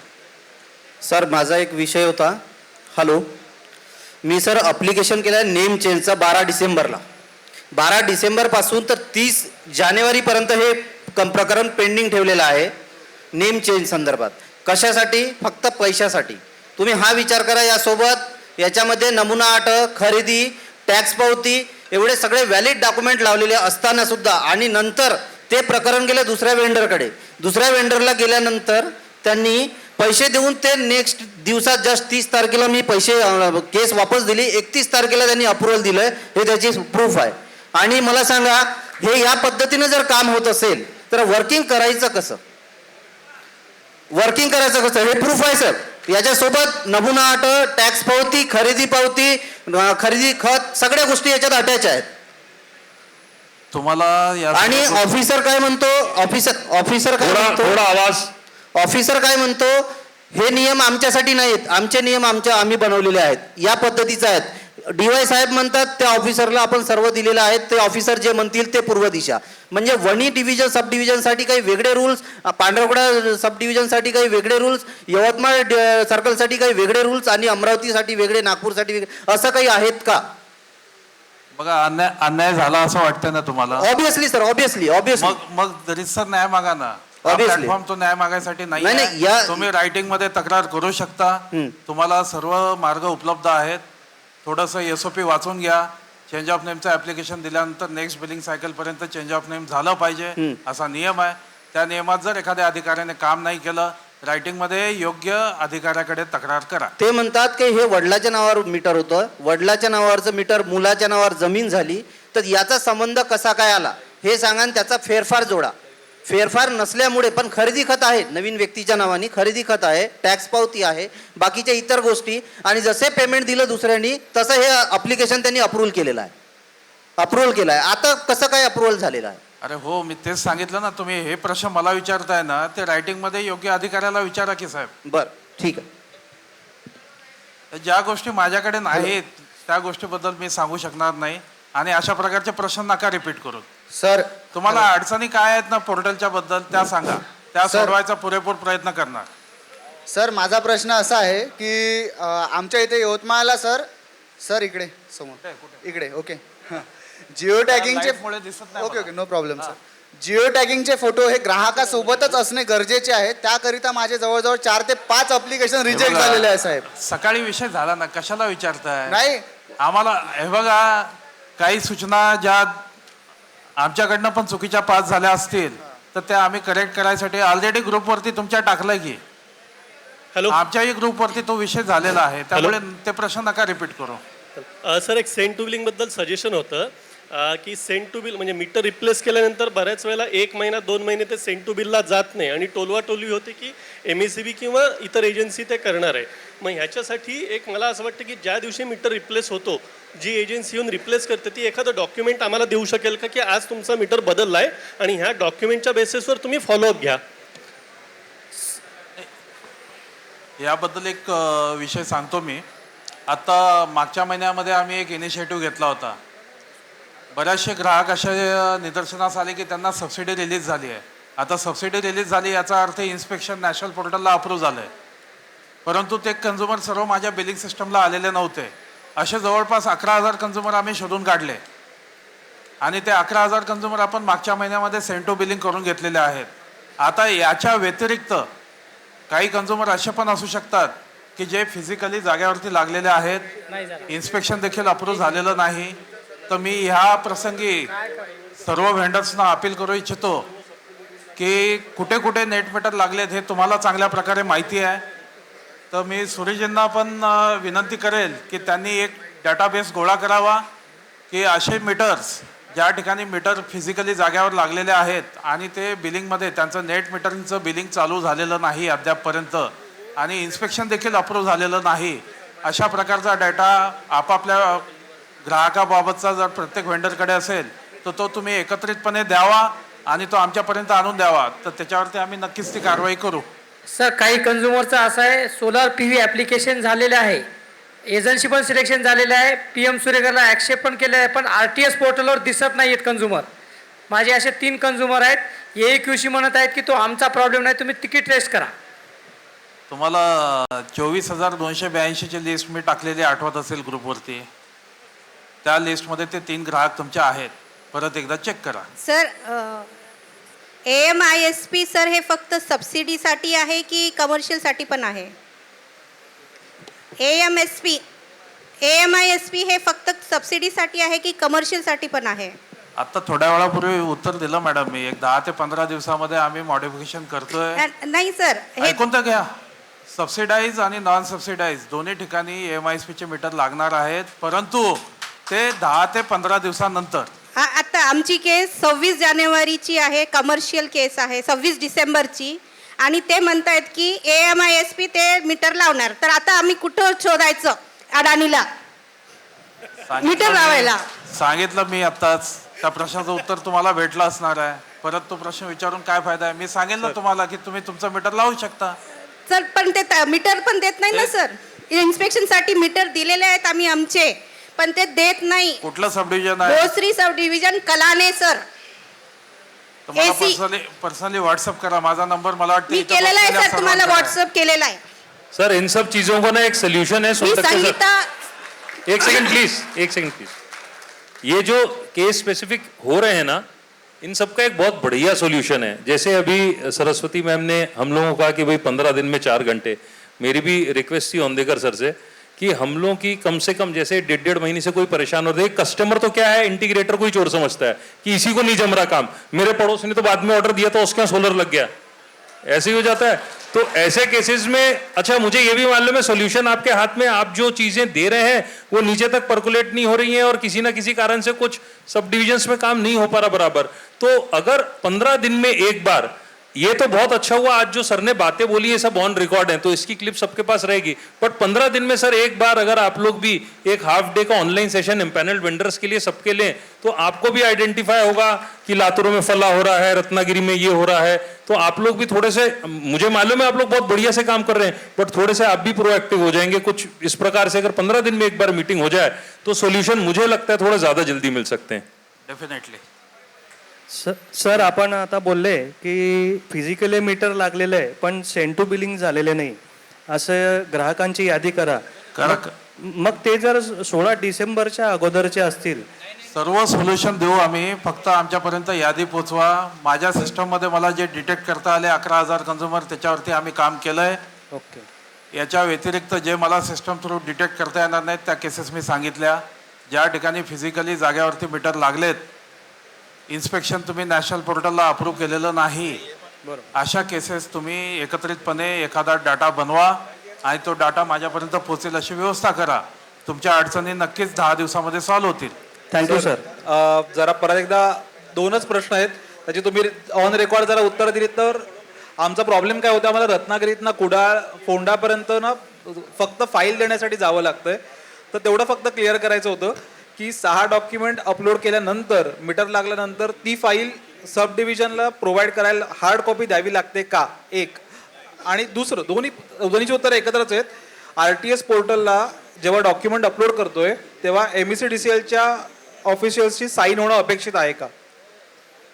हे बऱ्याच VC माझं सांगून झालेलं आहे की कुठल्याही प्रकारची सही MECDCLच्या ऑफिसरची डॉक्युमेंट अपलोड करताना लागणार नाही.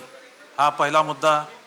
तुमच्या सह्या ज्या करायच्या आहेत त्या फक्त ग्राहकाच्या आणि व्हेंडरच्या सह्या त्या डॉक्युमेंटवरती करायच्या आहेत, डॉक्युमेंट अपलोड करायचे आहेत. रिलीज ऑर्डर जनरेट झाल्यानंतर ज्या दिवशी तुमचं मीटर लागेल तिथे महावितरणचा कुठलाही अधिकारी, कोणी कर्मचारी असेल त्याच्याकडे ते डॉक्युमेंट तुम्ही देऊ शकता.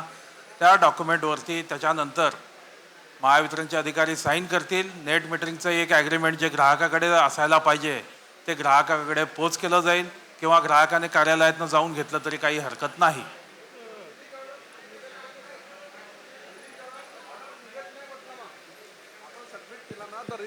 निघतच नाही.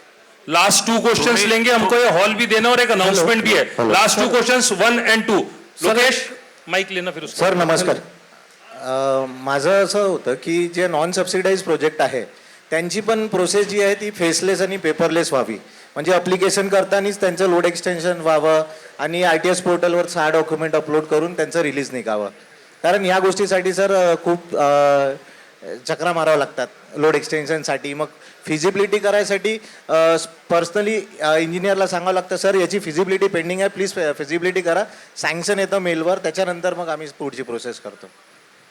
मी ऑलरेडी सांगितलं की 10 ते 15 दिवसामध्ये आम्ही हे पोर्टल लाईव्ह करणार आहोत नॉन सबसिडाईजसाठी देखील. आणि अप टू 10 KW ची प्रोसिजर PM सूर्यगरसाठी आहे तेच प्रोसिजर इतर कॅटेगरी कन्झ्युमरसाठी पण ॲप्लिकेबल होणार आहे. त्यामुळे नॉन सबसिडाईजमध्ये देखील एखादा घरगुती ग्राहक असो किंवा कमर्शियल ग्राहक असो किंवा अजून दुसरी कुठली कॅटेगरी असो त्या सर्व ग्राहकांचं ॲप्लिकेशन केल्यानंतर इमिजिएट त्याचं टेक्निकल फिजिबिलिटी अप्रूव्ह होणार आहे. त्याची कुठल्याही प्रकारची मॅन्युअल टेक्निकल फिजिबिलिटी ही आमच्या फील्ड ऑफिसरतर्फे होणार नाही आहे. सर आता तुम्ही बोलता बोलले की विदाऊट सबसिडीमध्ये ज्या साईट्स असतात नॉन सबसिडीच्या तिथंही MISP मीटर लावणार. चांगली गोष्ट आहे, पैसे वाचतील कस्टमरचे, आमचे सर्व गोष्टी बरोबर आहेत. पण आत्ता सध्या ज्या साईट झालेल्या आहेत सबसिडीच्या अंतर्गत त्यांचे मीटर लागायला महिना 1.5 महिना निघून जातोय. तर तो सावळा गोंधळ नको झाला पाहिजे की जसं RTS पोर्टल लॉन्च केलं नंतर प्रॉब्लेम येत गेले, नंतर ते प्रॉब्लेमवरती सोल्युशन निघालं. आता प्रॉब्लेम आपल्याला माहिती आहे की त्यांच्याकडे जो स्टाफ आहे ना तो खूप कमी आहे आणि वरतून तो अनस्किल आहे. तर त्याचीच फक्त तुम्ही एक वेळेस काळजी घ्याल, नंतर तुम्ही जे म्हणणार ते पूर्व दिशा तर आहेच. आणि अजून एक मुद्दा होता सर की ज्या ठिकाणी MISP मीटर चेंज करायला जाते काही केसेसमध्ये तिथं थीफ असते किंवा मीटर फॉल्टी असतं, तर तिथं ते लोक मीटर चेंज करत नाही. ॲक्च्युअलमध्ये GR मध्ये लिहिलं आहे की तिथं मीटर चेंज करण्यात यावे. तर हे प्लीज एकदा तुम्ही याच्यावर सांगाल प्लीज. बघा MISP कडे स्टाफ आहे नाही आहे त्याचा विचार करायचं काम तुमचं पण नाही आणि माझं पण नाही आहे. त्याने काम घेतलंय म्हणजे काम करायचं आहे. आता तुम्ही RTHचे M-पॅनल वेंडर झालात आणि तुम्ही बसून आहात का? तुम्ही काम करताय ना, तर ते MISPचं काम आहे ना, ते त्यांचं काम करणार आहेत. त्यांना पळवायची जबाबदारी आमची आहे. तुम्हाला देखील आम्ही पळवणार आहोत, त्यांनाही पळवणार आहोत, तो काही विषय नाही. त्यामुळे नॉन सबसिडाईजचे मीटर हे MISPचं आम्ही जे कंपल्शन करणार आहोत ते कंपल्शन 100% करणार आहोत. हे कंपल्शन केल्यानंतरच त्यांचा स्पीड जो आहे हा 28,000पर्यंत ते मीटर रिप्लेसमेंट करेपर्यंत गेलेला आहे. उद्या नॉन सबसिडाईजच्या केसेस पण आल्यानंतर एका महिन्यामध्ये ते 28,000 काय 50,000 पण केसेस होणार आहेत. आणि त्याच्यासाठी ऑलरेडी त्यांनी रिक्रुटमेंट चालू केलेलं आहे. 4ही MISPला आमच्या क्लिअर कट सूचना आहेत. जिथे जिथे तुमची मॅनपॉवर अपुरी पडते तिथे तुम्ही मॅनपॉवर रिक्रूट करा. जर त्यांनी काम नाही केलं तर त्यांना काय ब्लॅकलिस्ट करायचं आहे, ॲक्शन घ्यायच्या, त्या ॲक्शन इनिशिएट होतील. त्याची काळजी तुम्ही करू नका. बहुत बहुत धन्यवाद सोनटक्के सर. जोरदार तालियां सोनटक्के जी के लिए. दोस्तों सोनटक्के सर हमेशा हम लोगों की मदद करते हैं और मैं आपको बताना चाहूंगा, क्या कई लोग नए भी हैं, टेंडर का समय किस किसने देखा? लोड एक्सचेंज में कितना समय लगता था? उसके बाद भी बिल पे नहीं आता था. Net metering, sanction, metre testing, समय देखा है सबने, है ना. तो ये चीजें देखिए इंप्रूव हो चुकी हैं. 1-2 चीजें और इंप्रूव हो रही हैं. आज कहीं ना कहीं MISP हमारा बर्डन हटा रहा है. बट ऑब्वियसली जब नेशनल पोर्टल शुरू हुआ था तो कितने टाइम शुरू नहीं हो पाया. जब PM सूर्यगर हुआ था तो कितनी तकलीफें हुई. बट आज हम लोग को वही चीजें सुख दे रही हैं.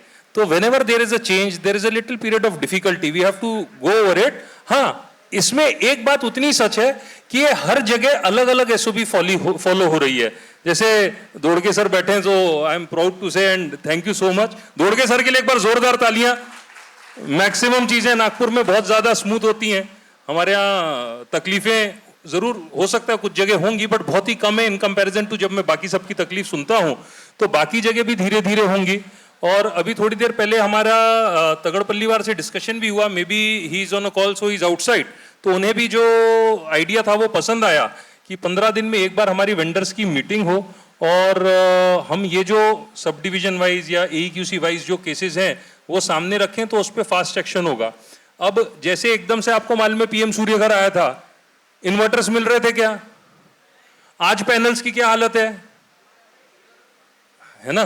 तो AMISP को भी इतने सारे मीटर्स दे दिए लगाने को, हमको भी तो 19 लाख सोलर लगाने, कितने लगाएंगे पूरे साल में? बहुत हो गया तो 1 लाख, 1.25 लाख, 1.5 लाख लगाएंगे ना 19 लाख में से, तो हमारे पीछे तो डंडा लेके कोई नहीं पड़ा है। तो AMISP को भी थोड़ा सा ब्रीदिंग पीरियड लग रहा है, कुछ जगह अच्छा हो गया, कुछ जगह अच्छा हो जाएगा। So I think these are teething problems, and definitely area is very particular about all these, and we are always in constant touch with the MSCDCL special projects department। और पहले जो एटीट्यूड था हम लोगों के लिए वो बहुत ज्यादा चेंज हो चुका है, हम सब एग्री करते हैं। तो थोड़े से कुछ दिन और की बात है। अब मैं आपको 4 थोड़े से अनाउंसमेंट बताना चाहूंगा। एक तो कई लोगों का स्टे जो है सवेरे नहीं हो पाया तो दूसरों के रूम में थे, तो वो स्टे का अरेंजमेंट हो गया है। लोकेश दांडेकर जी कहाँ हैं? हाँ, लोकेश दांडेकर के लिए जोरदार तालियां भी। और अब आप इनको तंग भी कर सकते हैं, जिन जिनको रूम्स नहीं मिल पाए थे उनके लिए रूम से दे देंगे, अगर आप किसी और के साथ रूम शेयर कर रहे होंगे। दूसरा, अभी शाम को 7 बजे अभी हम सब छोड़ेंगे, क्योंकि हमारे पास सिर्फ 2 घंटा है। 2 घंटे में आपको जाना है, कई लोग रात भर ट्रैवल करके आए हैं। आप लोग अपने एकोमोडेशन जो मिला है वहां जाएं, और जितने भी एरिया के मेंबर्स है, रिपीट, क्योंकि for him he is coming all the way from Delhi to address all of अस।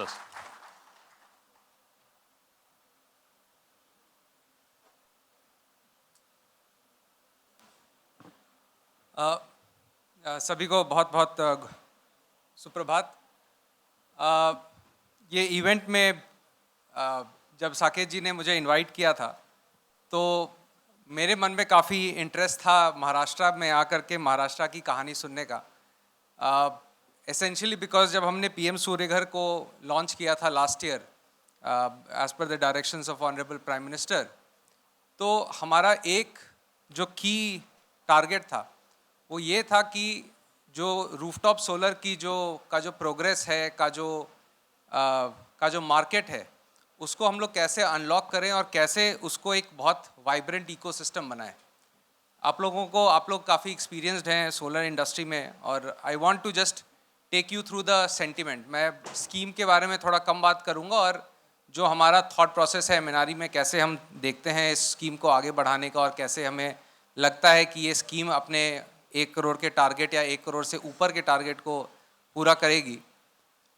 तो अर्लियर स्कीम में जो पहले का जो प्रचलन था या पहले का जो इम्प्लीमेंटेशन मैकेनिज्म था, आपको याद होगा कि डिस्कॉम्स के थ्रू टेंडर होते थे, टेंडर के बाद इम्पैनल होते थे लोग, इम्पैनल होने के बाद आप लोग कंज्यूमर्स ढूंढते थे, कंज्यूमर्स ढूंढने के बाद इंस्टॉल करते थे, फिजिबिलिटी लेते थे, इंस्पेक्शन कराते थे, उसके बाद आकर के अपना कंज्यूमर से पार्ट पेमेंट लेते थे। पार्ट पेमेंट के लिए आप डिस्कॉम के पास जाते थे, डिस्कॉम फिर वेट करके उसको कंपाइल करता था, कंपाइल करके फिर वो MNRE को भेजता था पेमेंट रिलीज़ के लिए। पेमेंट रिलीज़ में MNRE 3-4 ऑब्जेक्शन लगा करके वापस भेजता था कि भाई इसमें ये प्रॉब्लम, फिर उसको करेक्ट किया जाता था। ऐसे 2-3 आइटरेशन होते थे, फिर जा कर के डिस्कॉम को पैसे रिलीज़ होते थे, फिर डिस्कॉम वेंडर्स को रिलीज़ करता था। ये पूरा, हाँ, जो अभी भी पेंडिंग एग्जैक्टली। सो ये प्रोसेस था पहले का, और इसके मेनली 2-3 जो हमने आइडेंटिफाई किया इश्यूज, ऑब्वियसली वेंडर के पेन पॉइंट्स थे, कंज्यूमर्स के भी पेन पॉइंट थे। हालांकि कंज्यूमर को सब्सिडी का पार्ट नहीं पे करना पड़ता था, बट कंज्यूमर के भी पेन पॉइंट थे, क्योंकि उनके पास बहुत सारे वेंडर्स भी नहीं थे, बहुत सारे ऑप्शंस भी नहीं थे, बड़ा स्टैंडर्ड टाइप का प्रोडक्ट था। कई जो वेंडर्स जो बहुत ऑनेस्ट वेंडर्स नहीं थे वो कंज्यूमर्स को भी ट्रिक कर सकते थे। तो कई चीज़ों को, और बेसिकली मार्केट बड़ा ही कंस्ट्रेंट सा था। मतलब आप कोई एक जेन्युइन अच्छा वेंडर अगर बढ़िया अपस्केल करना भी चाहे या स्केल अप करना भी चाहे तो बहुत कम ऑप्शंस थे उसके पास to get into this cycle. अगर बिड ही स्लो हो गया या बिड ही नहीं हुए, या डिस्कॉम ने जो बिड निकाली वो बहुत ही छोटे क्वांटिटी की निकाली, या किसी ने ऐसा L1 कोट कर दिया जिसमें आपका प्रीमियम प्रोडक्ट सेल ही नहीं हो पाता है, तो ऐसे कई तरह के इश्यूज थे। डिस्कॉम के पास इंस्पेक्शन के लिए या फिजिबिलिटी के लिए इश्यूज रहते थे। तो when we wanted to redesign the system, the focus was not as much on subsidy. Subsidy is important, I agree, but subsidy is not the critical element, खास करके in a place like Maharashtra जहाँ पर residential tariffs इतना मैं कहूँगा positive है for rooftop solar, right, क्योंकि the higher the residential tariff is the better it is for rooftop solar vendor under the net metering programme. तो हमारा इंटेंशन ये था कि जो सब्सिडी ऑफ कोर्स इंक्रीज किया गया for the less than 3 kilowatt segment, that is also helps, but ultimately the intent was कि जो एक वाइब्रेंट मार्केट है जो इसमें आप अपना प्रोडक्ट्स बेचते हैं या अपना प्रोडक्ट सेल करते हैं, उस इकोसिस्टम को हम कैसे इनेबल करें, क्योंकि हम नहीं चाहते कि सिर्फ महाराष्ट्र जैसे स्टेट में 20 वेंडर या 25 वेंडर ही काम करें। हमारा इंटेंशन है कि महाराष्ट्र जैसे स्टेट में जहाँ पे इतना हैवी डिमांड है वहाँ पर 10,000 वेंडर एक साथ क्यों नहीं काम कर सकते हैं। और वेंडर्स अलग अलग टाइप के, कुछ नए एंटरप्रेन्योर्स होंगे who will be starting into this system, कुछ एस्टैब्लिश्ड प्लेयर्स होंगे who will be selling in larger numbers, कुछ ऐसे वेंडर्स होंगे जो प्रीमियम प्रोडक्ट्स बेचेंगे for a high and customer, कुछ ऐसे वेंडर्स होंगे जो लेस देन प्रीमियम प्रोडक्ट्स बेचेंगे which just manages the bare minimum जो रूफटॉप सोलर का रिक्वायरमेंट है उसको। तो इतने डिफरेंशिएटेड मार्केट में हम चाहते थे कि we wanted to enable you, we wanted to enable this ecosystem, we wanted to create a market, और उसी मेंटालिटी को लेते हुए हमने इस प्रोजेक्ट को आगे बढ़ाया है। अब ऑलमोस्ट 1 साल कंप्लीट होने को है। February 13 को ऑनरेबल प्राइम मिनिस्टर ने अपना पहला लोगों को इनवाइट किया था to register under the scheme, और इस 1 साल में हमें भी काफ़ी लर्निंग्स हुए हैं, आई एम श्योर सारे वेंडर्स को भी काफ़ी लर्निंग हुई है, बट जो चीज़ अनचेंज्ड है आज के डेट में भी is the intent behind it. The intent is absolutely clear. हालांकि like all government systems, we cannot claim 100% success. We have had issues also. I'm sure शुरू के जो 6-7 महीने थे, we almost took a lot of time. First there was an election model code obviously जब subsidy flow नहीं हो पाई 3-4 महीने, उसके बाद there was a period where there were IT issues also. तो सारे लोग जानते हैं कि what process we have undertaken. But even despite all that, despite all the मतलब almost losing 6 months, 7 months in that whole process, मतलब and उसके बाद rainy season, winter season where the demand is generally low, इतने सारे factors होने के बाद भी within a year we are almost close to reaching around 10 lakh installations in the country. ये 10 लाख इंस्टॉलेशंस जो है, ये 10 लाख इंस्टॉलेशंस जो हमने 1 साल में, which I mentally count as 6 months, ये पिछले 10 साल के इंस्टॉलेशन से ज़्यादा है। That is the key element that you want to say, that ये जो रीस्ट्रक्चरिंग हुई है ये सब्सिडी के कारण नहीं हुई है। सब्सिडी के कारण नीडल जो है वो थोड़ा सा मूव करता है, बट जो मेन हमारा काम रहा है वो हमारा काम रहा है to work with discoms to make sure that rooftop solar को एक स्पेसिफिक प्रोडक्ट की तरफ जो उनका परमिशनिंग प्रोसेस है उसको सिंप्लीफाई किया जाए, जो आपके पेन पॉइंट्स हैं सब्सिडी क्लेम को लेकर के उसको सिंप्लीफाई किया जाए, और जो प्रोसेस है उसको कितना हम कंज्यूमर सेंट्रिक रख सकते हैं उसको सिंप्लीफाई किया जाए। That has been the intent, and I feel कि ये मॉडल को हैज़ प्रूव्ड इटसेल्फ, एटलीस्ट 1 साल में उसने अपने आप को प्रूव तो कर लिया है। लेकिन अभी हमारा जो लक्ष्य है दैट इज़ वेरी हाई, मतलब अगर उस तरह से देखें तो हम हार्डली 10% अपने टारगेट का अचीव कर पाए हैं। तो हमारे आगे का चैलेंज जो है वो कहीं ज़्यादा है, कहीं बड़ा है। Now if I may take the example of the second important aspect, जो दूसरा इम्पॉर्टेंट एस्पेक्ट था हमारी स्कीम का, कि जो पहले की स्कीम में ऑलमोस्ट 85% इंस्टॉलेशंस जो हैं वो गुजरात में हुए थे, एंड वेरी जस्टिफाइबली सो, क्योंकि गुजरात के डिस्कॉम्स ने इसको बड़ा पैशनेटली टेकअप किया। They created a very good IT system, उन्होंने वेंडर का जो इकोसिस्टम था उसको काफ़ी एक्सपैंड किया, ऑलमोस्ट 700-800 वेंडर्स को इम्पैनल किया for even after tender rate discovery. तो काफ़ी सारे अच्छे इनोवेशंस गुजरात ने किए, जिसके कारण very justifiably almost 85% of installations happened there. लेकिन हमारा ये मानना है कि rooftop solar is a universal product, ये हर एक स्टेट में हर एक व्यक्ति, हर एक कंज्यूमर का ऑलमोस्ट एक हक है। India is one of the only countries जहाँ पर नेट मीटरिंग को एक राइट, कंज्यूमर राइट के तौर पे देखा जाता है, राइट्स ऑफ कंज्यूमर रूल्स के अंतर्गत। तो हमारा ये मानना है कि आने वाले समय में जो पावर प्रोडक्शन सिनेरियो है वो बड़ा ही डेमोक्रेटिक, बड़ा ही डिसेंट्रलाइज्ड होने को है, और उसमें रूफटॉप सोलर अगर हम एक यूनिवर्सल राइट की तरह प्रोपोगेट नहीं करेंगे then we will be failing in our targets, right. So हमारा एक इंटेंशन ये भी था, ये नहीं कि गुजरात के इंस्टॉलेशंस कम हो, बट ये कि बाकी स्टेट्स में भी डाइवर्सिफाई हो. और ये जो दूसरा बिंदु है उसमें भी हमने काफ़ी अच्छा प्रोग्रेस देखा है. इनफैक्ट महाराष्ट्र ने हमारे इस एलिमेंट को, हमारी ये जो फिलॉसफी है कि मार्केट ड्रिवन मैकेनिज्म के थ्रू, वेंडर्स के इकोसिस्टम के थ्रू, मार्केट को ट्रस्ट करने के से ही हमारा मार्केट जो है एक्सपैंड करेगा. So Maharashtra is the prime example जहाँ पर ये फिलॉसफी काम आई है. और यह इसका पूरा श्रेय जो है वो यहाँ पर इस कमरे में बैठे हुए जो सारे सोलर एंटरप्रेन्योर्स हैं उनको जाता है, और जो यहाँ पे MSEDCL के डिस्कॉम हैं जिन्होंने आपको आगे बढ़ने का मौका दिया और आपको एक परमिसिव सिनेरियो, एक परमिसिव सिस्टम दिया, उस पे जाता है. तो I feel that while Gujarat is a prime example of how very driven discoms who play a very active role can expand rooftop solar, Maharashtra is the prime example जहाँ पर private sector, market vendors जो हैं वो एक exponential growth drive कर सकते हैं. वो Maharashtra is the prime example in the country as on this date. So I really appreciate जो आप लोगों ने इतना यहाँ पर काम किया है. We look at a lot of data, आपके महाराष्ट्र के vendors के through जो डेटा आते हैं उसका हम काफ़ी एनालिसिस करते हैं. And we are very happy to see, हम लोग एक की मेट्रिक ट्रैक करते हैं. ये मेट्रिक रहता है कि एक एक्टिव वेंडर जो है वो कैसे अपनी जर्नी पूरा करता है फ्रॉम 1 इंस्टॉलेशन या 10 installation to more than 500 installations. और महाराष्ट्र में एक बड़ी खूबसूरत चीज़ है कि जैसे जैसे नए एंटरप्रेन्योर्स रजिस्टर हो रहे हैं या पोर्टल पे आ रहे हैं, वैसे वैसे एग्जिस्टिंग एंटरप्रेन्योर्स और एग्जिस्टिंग वेंडर्स जो हैं वो अपने साइज और स्केल ऑफ ऑपरेशन को बढ़ा रहे हैं. तो we are very happy to see कि जो वेंडर पहले 50-60 इंस्टॉलेशन कर पाते थे वो आज के डेट में 500-600 इंस्टॉलेशन पे पहुंच गए. So it's very happy, we are very happy. And this is also a very testament to the fact कि आप लोगों का जो काम है वो सबसे ज़्यादा वर्ड ऑफ माउथ से होता है.